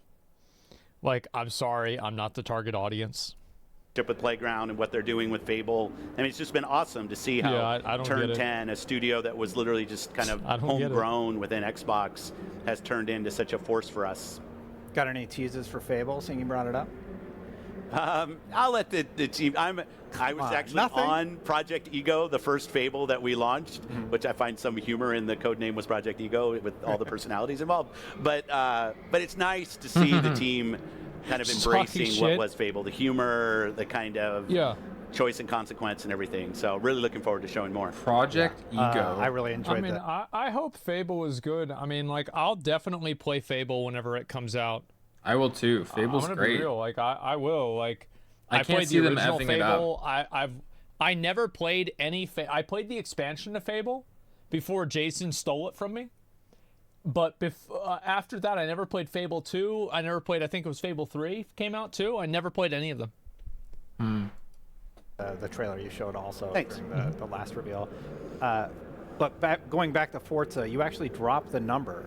So is Forza Motorsport becoming a service platform, or like what's with the change? Yeah, the team service platform, I hesitate a little bit because I think there's a lot of loadedness in Games like as a what service. what that means. I think what we see with Forza is the evolution of the experience as much about the tech as it is tracks and cars. And we know that when people make an investment in the game, they want to make sure we continue to support the game. And in some ways, when you put a numeral on the end of the franchise, it instantly says, okay, well, now you need to move to like Forza N+1. And it's like, no, we want this to be a place that people feel like they can invest their time, they can invest their experience, and know that this is a place that we're going to be investing in Forza Motorsport for years to come. You've had a ton of reveals.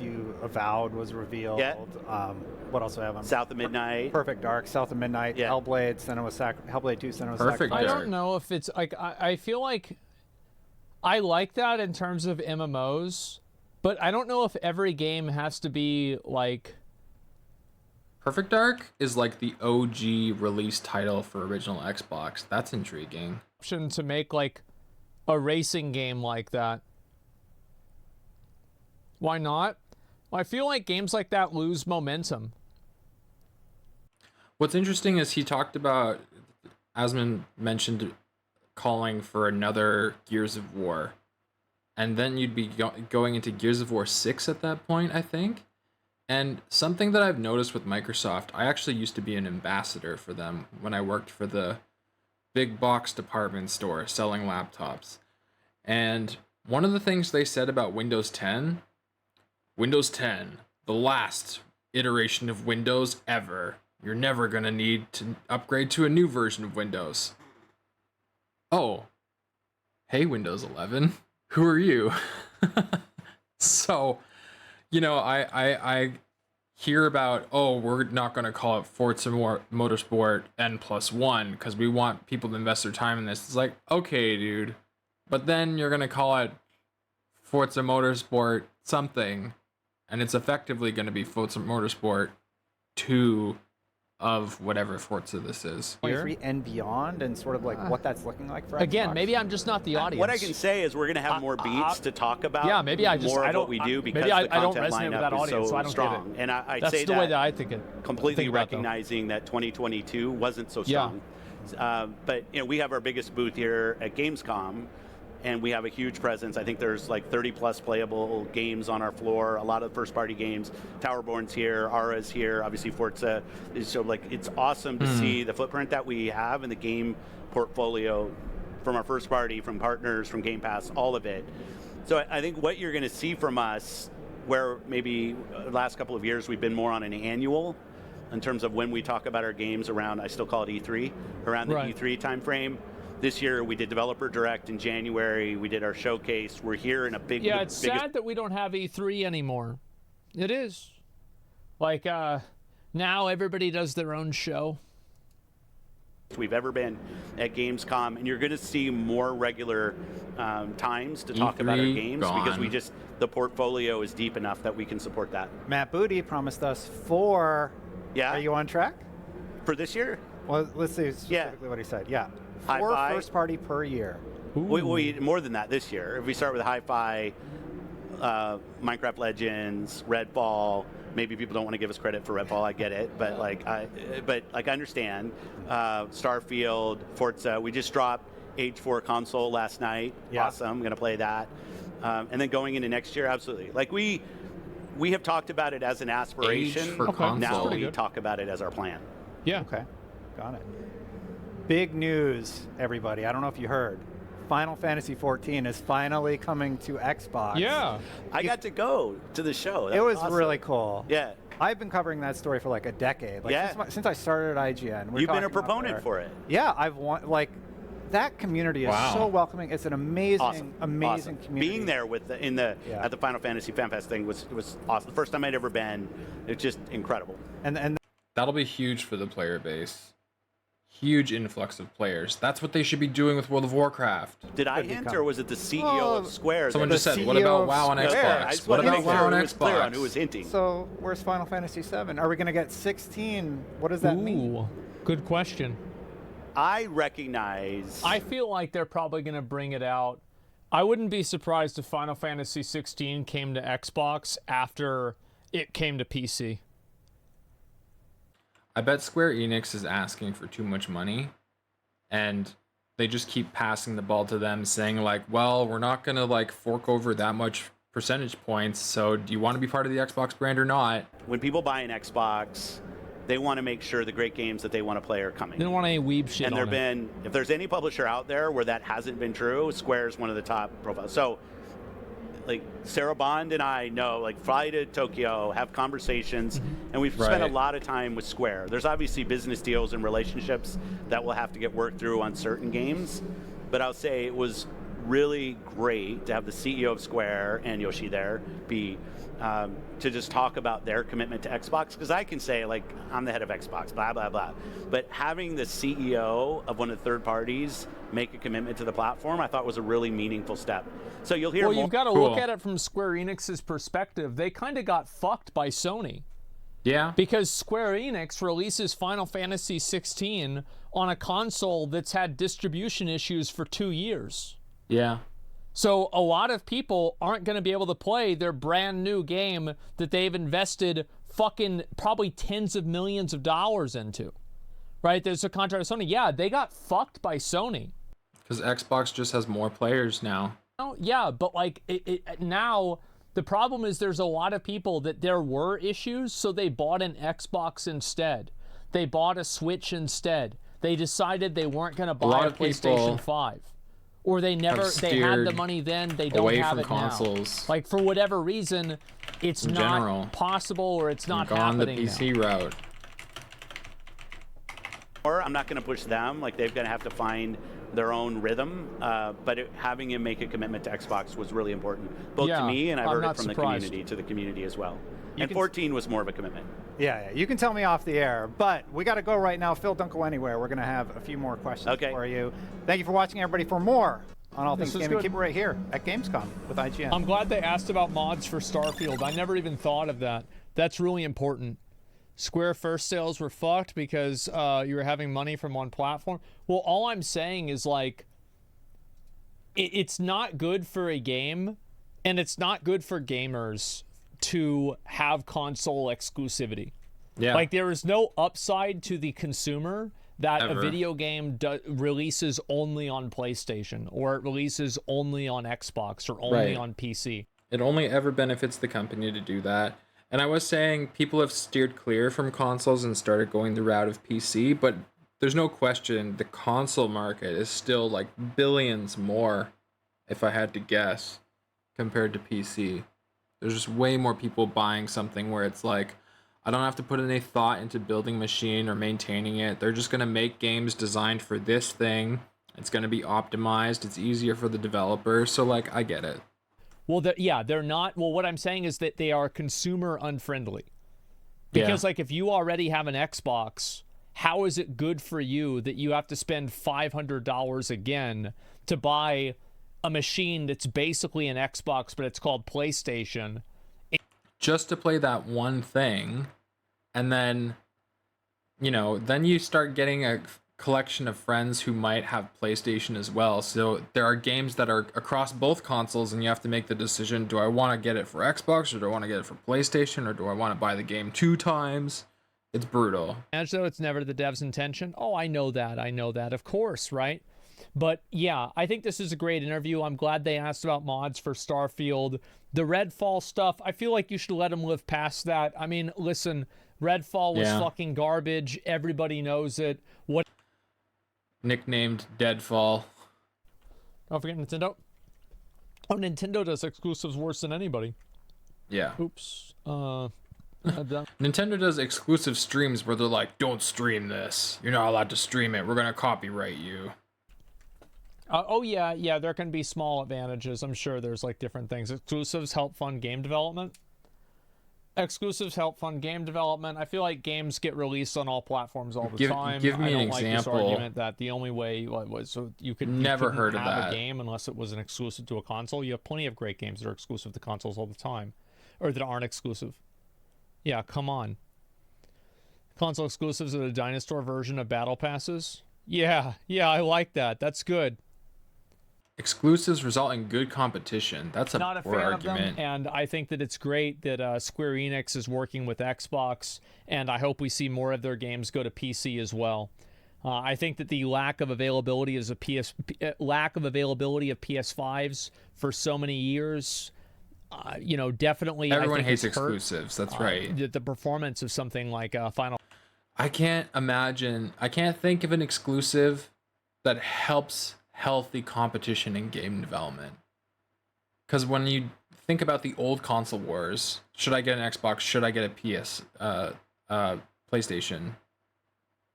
What games line up in terms of genre where you're comparing apples to apples? It's always been like an apples and oranges argument in terms of the games that you want to play. And if you're really into like the Final Fantasy genre, then you're probably not into Halo. So like everyone should just be able to have access to those games. We will look at the Darth microtransaction take about the new Season 2 of Diablo. Move this up. Endgame is here. Oh, now, he moved out of my if way. If anybody hasn't known this is a big deal. Okay? Diablo 4 All of is Mario? coming out with Season 2. Well. They've got a lot of really big changes. Primarily, those changes are fixing bugs that were in the game on release. Mario and like Pokemon, all of those are just expected to be Nintendo only. But it would be nice if they were on the other consoles. It's just they own all that. Yesterday at Gamescom, they announced Diablo 4 Season 2, and that season is going to be Season of the Blood. It's effectively a vampire hunter. You track down and kill these different vampires, and you have like a companion that looks like some kind of... They want to get me back, play this fucking game again? What they gotta do is put that Blood Knight from Diablo Immortal in Diablo 4. Just like, don't tell anybody until the day one of the season and be like... Bro, Pokemon on PC, that would do well. But it's too small a market compared to like portable consoles. If anything, Pokemon on mobile. Here originally posted on Twitter saying that 5 new and returning in-game. But then they would never sell handheld consoles again.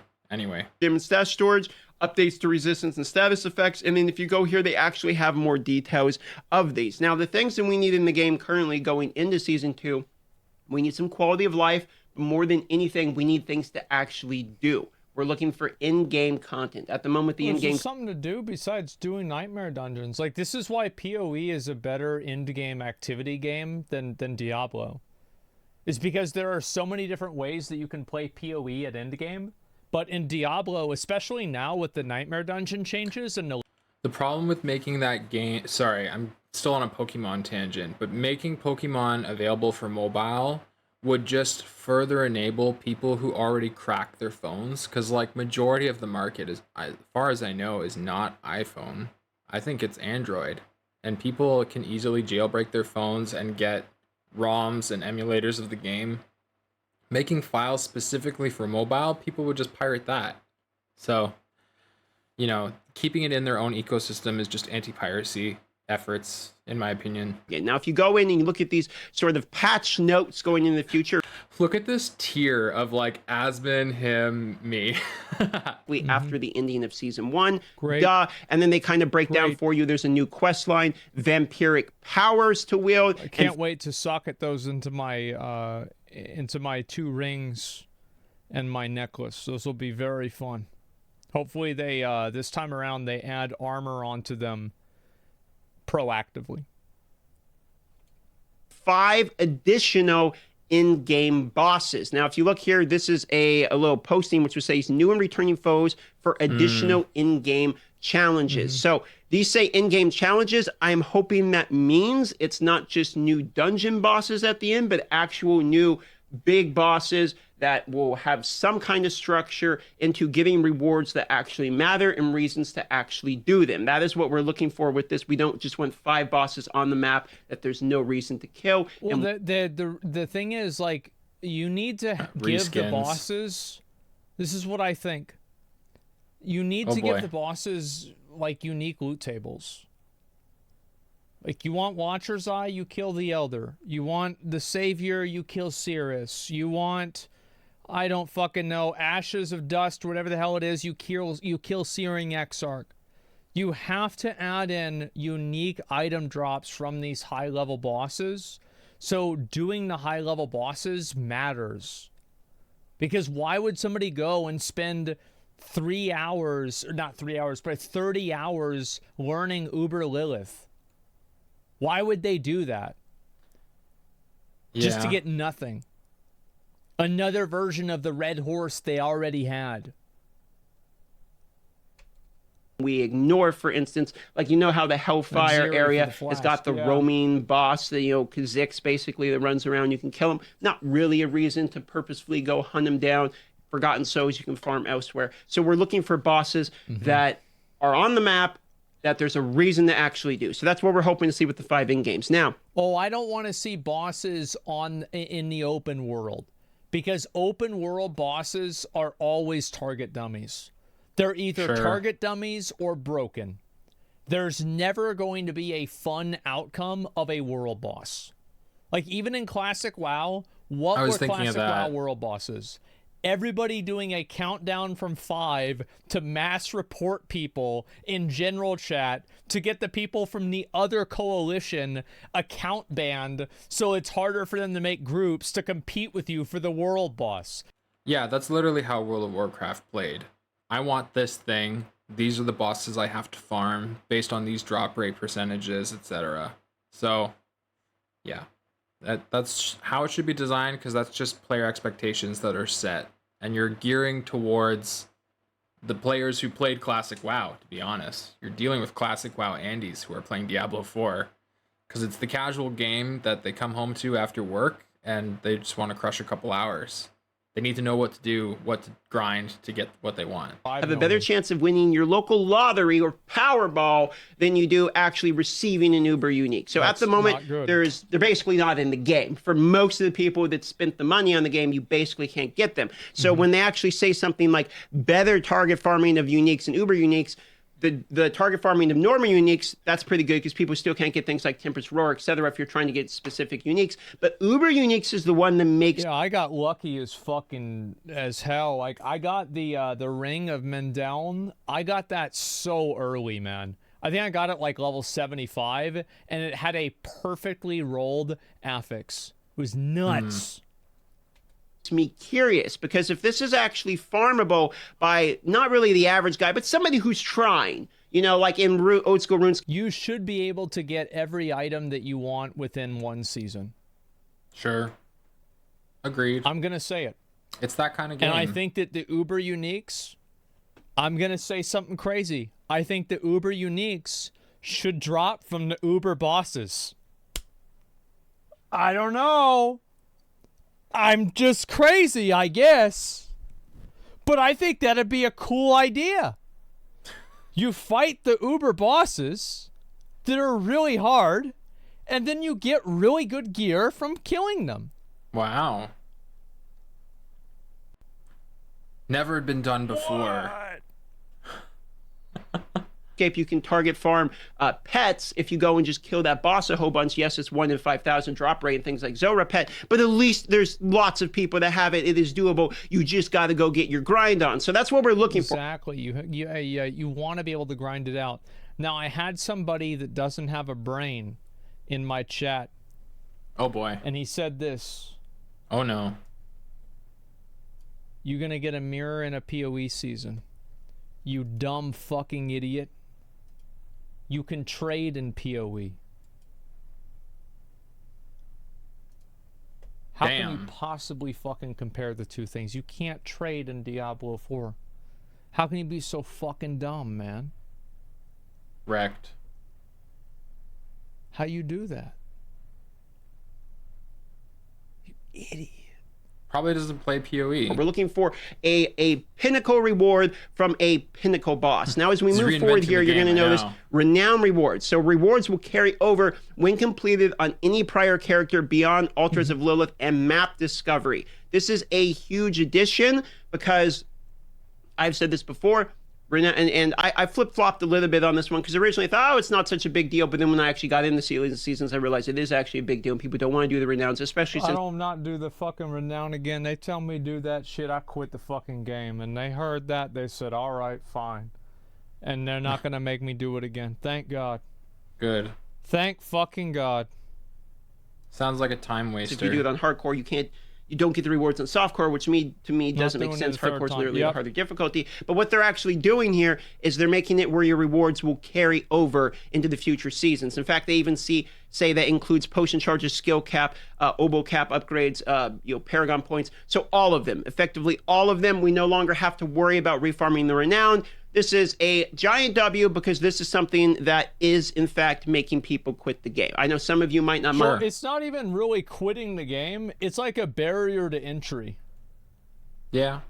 Like, have you guys ever been to, like, you ever go, like, downtown, and there's, like, a club, and they want you to pay $10 to get in, and you're like, no? It's not that $10 is a lot of money. But it's just like you'd rather just go somewhere else where you don't have to pay money to get in, right? You don't have to pay cover charge. Right. Yeah, fuck that. Yeah, and for me, it's like pay money to be part of a game where like I make a bunch of progress and then it's a new season, so I have to do it all again. What? Brother.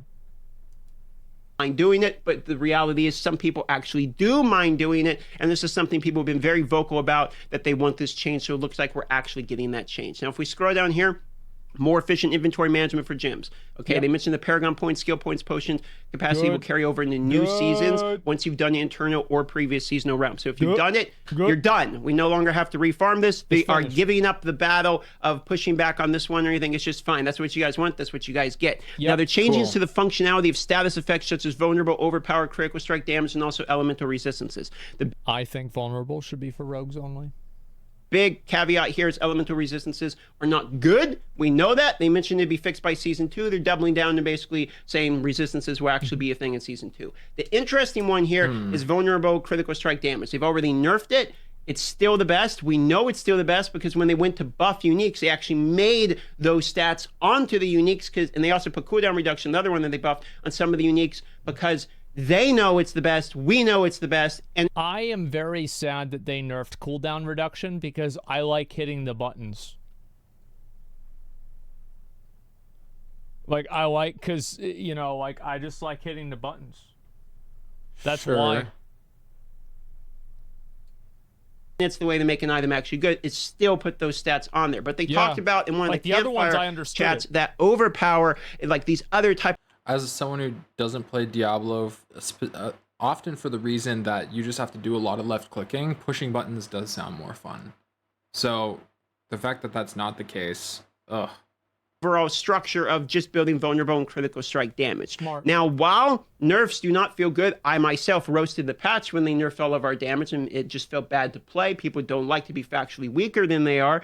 It is a W, in my opinion, to try to have a balance around different skill types. Of course it is. Of course it's a massive fucking W. There's no advantage to having it to where, like, one fucking stat is 5x better than all of the other stats, and every build in every class uses it except one build on one class. It's fucking stupid. I think that they were right to nerf vulnerability and critical strike damage. They just did it in a bad way, and it didn't solve the purpose because it wasn't good enough. Damage. So instead of us all just always having to stack vulnerable critical strike damage, and if you don't have vulnerability in your build, guess what? You're just never going to do as much damage as someone who does have it in their build. It would be nice to see things like overpower actually be competitive in terms of the top tier types of damage. So I think that is something that probably needs to happen. It might not feel good when it does happen, but rebalancing the structure of how the damage numbers actually work with these types of damage types, I think is overall going to be better in terms of feeling good with builds. Now, as we continue, updated elemental resistances, they say this is just a visual indicator of what they're talking about, which we saw up here. So there's not really a whole lot to be talked about, except this one thing right here. Stash can now be searched and filtered. So as you've probably seen in some of my videos, I've been playing. I've heard people get so pissed about the stash. Filters, smart. Being able to It's type. fucking nuts, man. It's absolutely fucking nuts. Like, especially if you have like a quad dump tab or something like that, after an entire day, or especially like a few days putting stuff in there, and then you can just search out like every gem, every jewel, every, you know, anything like that. It's so good. In what you're looking for and have a highlight and filter through is something that's actually I use like all of the time in Path of Exile. It's going to be hard for me to go back to Diablo 4 without that feature. So because of that, I now know how nice this actually is. I have got real world experience in using it. That will be useful. Now, you can scroll down and see the Season of Blood announcement. I actually have a video. It's to be the prior upload on this channel. If you want to go watch my reaction to that, you are welcome to see that. But that is what they are announcing so far. Now, what we really need to know is more of this 5 in-game bosses. Because let's be honest, a lot of these are fixes to problems they created or are things that just the community really doesn't like renown refarming. Yes, it's a W that's changed. It is. There is some irony that the hype updates is that they are taking out a system that they put in the game. Right. Finally, you don't have to play the game this way anymore. Yay! Like, what the fuck, right? Yeah. So yeah, it really makes you think. Yeah, it gets the noggin jogging, exactly. So I think that one of the big problems with like Diablo 4 seasons, and this might just be like me as more of a hardcore like ARPG player, is that like, I don't know if the seasons are going to be transformative enough to make me want to come back and play every season. Because, like, I would play, like, 1 or 2 seasons, and then it was just like, all right, well, I've pretty much done everything. Whereas, like, in Path of Exile, if I skip 1 or 2... Like, I usually don't play every single league in PoE. I play every other league, or I play maybe 2 leagues, and then I skip 2 leagues, or I play 2 leagues, I skip 1 league, right? Or I take a break for, like, 3 or 4 leagues, I come back next expansion. That's just usually how I play the game, right? Are leagues just, like, the same game, but different scales of difficulty? I don't know what those are. I'm a noob. The game meta is substantially different. Like, whenever I came back for the recent one, not this one, wasn't Sanctum. How do I not remember what the fucking Crucible? Whenever I came back for Crucible, the way that I played the game was substantially different than the way that I played it whenever I played Lake of Kalandra. And it was different than whenever I played before then in like Ritual. Like, I played the game in a very, very different way. And the concern that I have with the Diablo 4 seasons is that, yeah, it felt fresh. Yeah, unironically. Is that, will the game feel fresh for Season 2? Will the game, like, you know, the end game bosses are kind of exciting to me. I kind of want to try it out. But otherwise, will it feel fresh? I'm not sure it will. Part of me is hoping that it won't feel fresh just so that my cousin will come play Baldur's Gate 3 with me. Selfish thoughts. Content, it's just things that are annoying that are no longer as annoying, and then things like stash filters, etc., are quality of life. There's 2 things I like here. 1, they're adding in-game content, which are the bosses, and 2, they seem to be, we can argue all day about whether or not they're doing it fast enough or whether or not D4 bad and all the memes. However, they do seem to be addressing literal things. People like me come up in videos and say, I have said we need stash search and filters. No, I think so. Like, I think it's fine. Like, I know obviously there is some irony at Blizzard fixing things that should have been fixed on release, but I will always be positive whenever things are going in a positive direction, and I will be negative whenever things are going in a negative direction. I'm willing to bet some developer brought up the fact that, like, hey, should we add a search filter here? And they were like, there's no time. We got to get this out. And then it came up later. Stupid. They should keep it in the game. And I was fucking right. I will always be positive whenever things are improving, and I will always be negative whenever they're not. People always love shitting on developers, but I think some developers have some integrity in their job, and when you work for a AAA publisher, you're just constantly under the gun to get things done and out before they're truly ready. So they're adding in-game bosses. Completely depends upon how they're There's implemented. no in-game, yeah, I guess content's a better, yeah, good word, but like, it's like activities. Like, what else can we do besides just doing nightmare dungeons? Like, it sounds so stupid, but like, this is the way that I felt. Nothing. Suffer. Is that whenever Diablo 3 came games. out, in a weird way, there was a lot of end game for me, because farming Act 1, 2, or 3 felt very different in the way that I would play it. And it's like you could go back and farm other items and sell them for raw gold value. You could do other stuff that was like similar to this. You could farm bosses specifically. You could do different things like that. And it was like, and you would try to farm different money, right? And it was also trading. Trading enabled everything. It's the same as with PoE. The reason why the way that I played this league in Crucible, last league in Crucible, was so much different is because I had never done the Expedition Atlas farming strat. Bro, I sold logbooks like crazy. Like, I was able to pay for like my entire ward loop basically off of that. It was incredible. So I did that, and it was awesome. And that totally changed the way that I played the game. And that's the kind of stuff that you need to have. Torchlight 2 is more fun I like than to Diablo see 4. anything that is related to in-game, because that. Someone's saying that they're a dev. I mean, Torchlight 2 actually is a cool game, though. Torchlight was a cool game. I played that. It was like a very simple action RPG. You could get into it very easily. So, I mean, I don't know. I've only heard D4 bad. So much memeing. Yes, what this basically means is you go, you get an in-game boss, you fight it with however you access the boss, and then these bosses are what gives you the ability to target farm or try to get uber uniques, etc. Maybe one of each of the different bosses has a drop table of like 2 or 3 of the uber uniques, so you can target farm which one you're looking for, and you just spam those all day long if you're trying to farm that type of stuff. That could be a W because it gives us something to do in the in-game. Either way, anything for us to do in the in-game. I feel like people need to realize that like Diablo 4 is a casual level game that has like a life cycle of every 3 or 4 months it resets. It's not a big deal to let people get really good items, especially whenever they beat capstone content.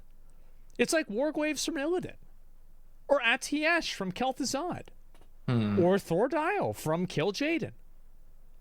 If you get these items, you've beaten the game. You've done everything in the game. You've beaten it. It's over. So at least give them something cool to style on the bosses with. Why the fuck not? Like Nightmare Dungeon. I do think, by the way, the uber unique drops from the uber bosses should be only soloable. You should only be able to solo them. I don't like the idea of like buying and selling carries for these. I think it'll just be a cringe economy. I don't. That's a possible thing. There's another deterrent for me from playing this game. It does seem like fun. Like I think the only reason I would get it would be to play with my cousin. But it's one of those real time, like lag would be an issue. I'm too far away. So why bother? I'm not going to play this game by myself. These changes are pretty good. You're welcome to debate amongst yourselves. I'm just willing to be part of the debate because I love games. So I'm always interested to see. And this discussion makes me want to try out PoE more than anything. Paying us for a few months, maybe it won't. But at a minimum, these are upgrades. They're upgrades and they're things we basically... The game in Season 2 will be better than it was in Season 1. Sure. Okay. Good. Road work ahead. I sure hope it does. So I like that. Slightly, that one is a W. But we'll see how it actually implements, and we will restructure our opinion depending upon the implementation of the things they say they're going to be adding in October 17th when it actually comes out. That's about it. I will be live now at twitch.tv/StarthMicrotransaction, which you can find in the description or the pinned comment if you care to watch my live stream. I will see you there. Have a wonderful day. Just one last thing I want to throw out here. Subscribe to the Clips channel if you want to see. I've got all kinds of random clips on this one. I'll have the link down below. You can subscribe. I'm so glad he's playing other games. He and I had a conversation about this a little bit, and I'm so happy to see him doing it. This is great. I'm always really happy to see somebody who moves out of being like a one-game Andy to playing a bunch of different games and is successful. to see like kitty cat. So if you want to see videos like this one, these are just little clips and kind of backstage type of stuff. If you're interested, we are super close, 700 subscribers away from our third plaque, as the second YouTube plaque is on the way. This would be a third YouTube plaque on the wall in 3 months, which would be pretty fire. Thanks for helping me out. There it is. There it fucking is. Yesterday again. Yeah, he's on the grind. Yeah, good for him, man. Good for him. I bought last Epoch this morning. Felt nice, actually. Yeah, I'm looking forward to eventually playing that game one day. I'll link you guys the video. This is a great video. Darth microtransaction video. Give it a like. Yeah, I mean, I'm happy to see what's going on with Diablo 4. I mean, things are improving. Will I play Season 2 of Diablo 4? Bro, I don't know what the fuck I'm going to do next week. I don't know what's going to happen on October 17th. I have no idea.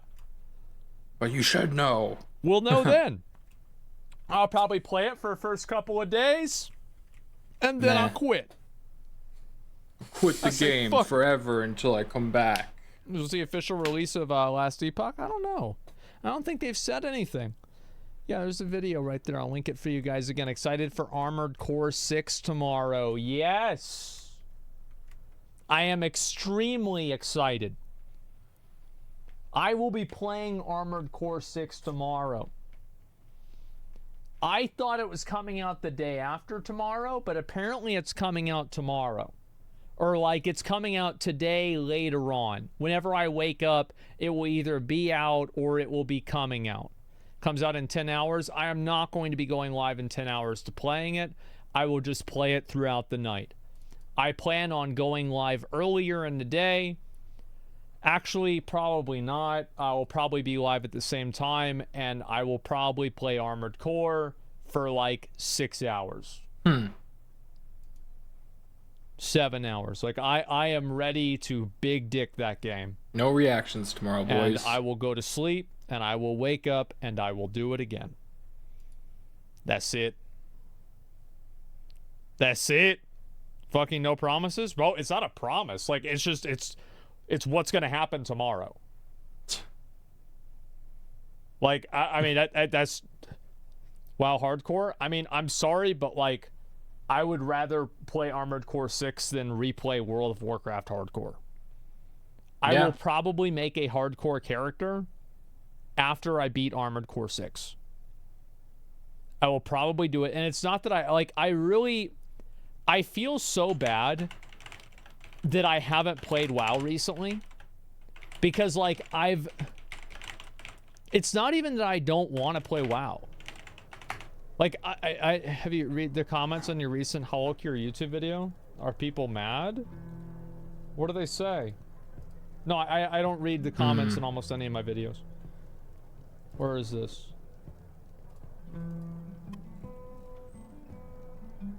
I want to thank Asmon for... Wow. People are so nice. Oh, wow.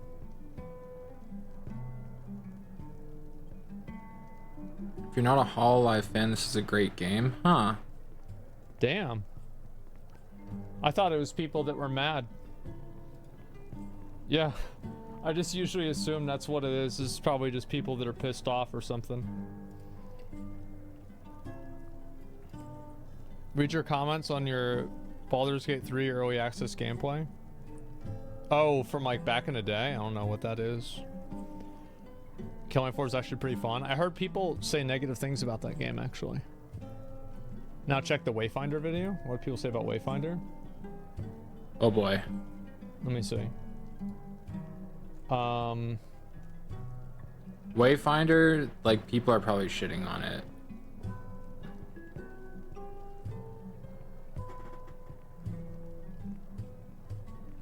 This is the most recent one. This game has a lot of promise. Absolutely Mall first boss. I too enjoy playing Wayfinder, Disconnect. Seeing day 3 for the servers. Playing too many games. Never expected they turned grinding WoW, flying achievement into a game.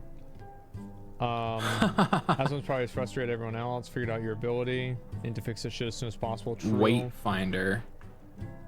This game is fantastic. Just needs 20 different changes. Most comments about this game. True. Yeah, I feel like most people are pretty positive. Bro plays everything he can to not have to play Genshin and Baldur's Gate. I do need to play Genshin. I do. I have to just get it out of the way. I do. I just need to just play get it out of the way. Genshin. Doesn't and mention fucking Baldur's move on. Gate. That's so and that funny. way I can farm the content. I don't know. Like right now, Baldur's I don't Gate! think it's gonna be in the next 2 weeks. Baldur's Gate! I'll tell you guys, like I really don't think so. Like I want to play Armored Core. I want to play more of the Wayfinder. Baldur's Gate! Like these are the games that I want to play like right now. Like the games I do really want to play. I want to do more of Hollow Cure. And I get that he doesn't want to play Baldur's Gate for him. I get that he's going to do it for the views, and what's more entertaining for the group is that he gets other people to play with them. McConnell, S-Fand. I don't know who the fourth would be, but anyone would do. It would be very funny to see his reactions to some of the content. S-Fand's videos have been very good. I wish I had the time to edit through all the footage that I have, but I'm going to be putting out episodes of my playthrough of my Drow Bard that you can tune into and watch. If you've made it this far in this stream, recapping reactions, thank you. But yes. We're making a list. Baldur's Gate 3. Fellowship. Potentials. McConnell, let's see. S-Band.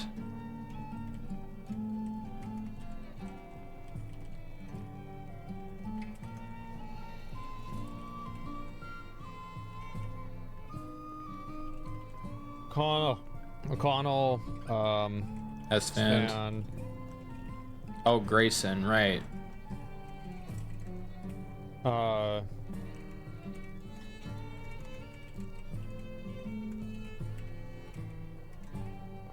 Oh, the There we go. D&D DM? That would be cool. I feel like that's pretty much it, right? Emmy, there's no way Emmy is going to play Baldur's Gate. Can you imagine Immeru with McConnell, Bean, and Asmongold playing Baldur's Gate 3? I mean, I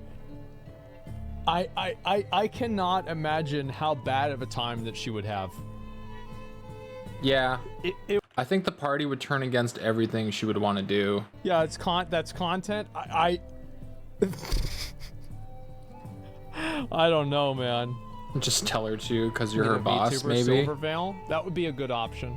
I think maybe, I don't know. I feel like, if this is my opinion, I think people want to see 4 fucking middle-aged men playing this fucking game, People like talking me. shit. Yeah, I think 4 hairy dudes. Yeah, that'd be it. So like if we did play Baldur's Gate, that's probably what I had in mind.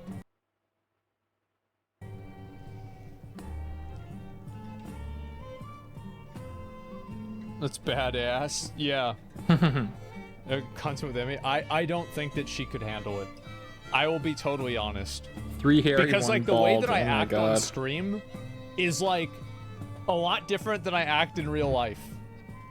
And whenever I'm on stream, Baldi's I'm putting on a game, show 3 and everybody plus knows 1. that they're on the show. However, Plus 1 Emmy. like, you know, for example, whenever we had the Fortnite thing that we did together, it was like me, Emeru, S-Fand, and Miz.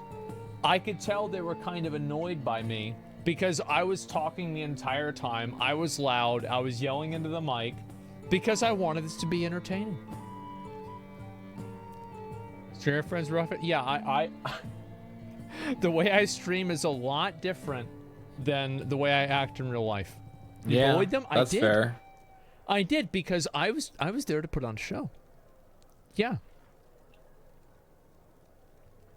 Loud is entertaining. Oh God. Who do you think won the debate? Oh, the Republican debate? I didn't watch it. I don't know. Bro, like, Trump wasn't there. Like, what would I... Why would I watch? Actually, yeah, no, I read a comment about him. Yeah, Trump wasn't there. I mean, I feel like, fuck, if Trump isn't there, what are you watching for? Not wrong. People want to see what the idiot has to say. Come on.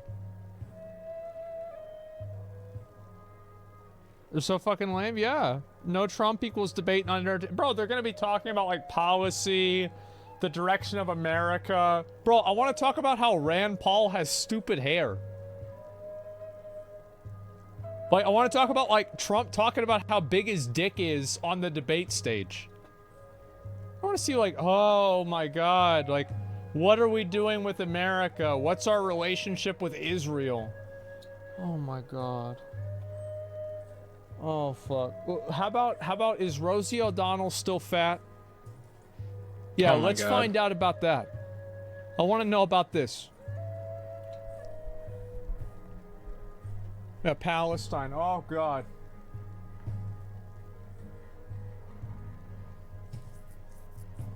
Basically AI president stream? Maybe, yeah. AI president stream. Anyway, I gotta go sleep. It's 6:30 in the morning. I gotta go to fucking bed, bro. Like, it's late as a motherfucker. Good React stream. Just chill for like probably 20 minutes. Time to clip it and ship go lay it. down, go to sleep. I'm gonna try to sleep. I really like doing these podcast style React-ceptions. Let me know if you like it too. I know it's weird for some of you, like, what the heck, watching someone react to reactions, but I think there's a market for it. I think some people are interested in getting a third-party take. Like, granted, my views don't back up my credibility, because views equal credibility in this world, but, you know, we'll work on it. We'll get there. For now, I'll say peace out and tune in for some streams.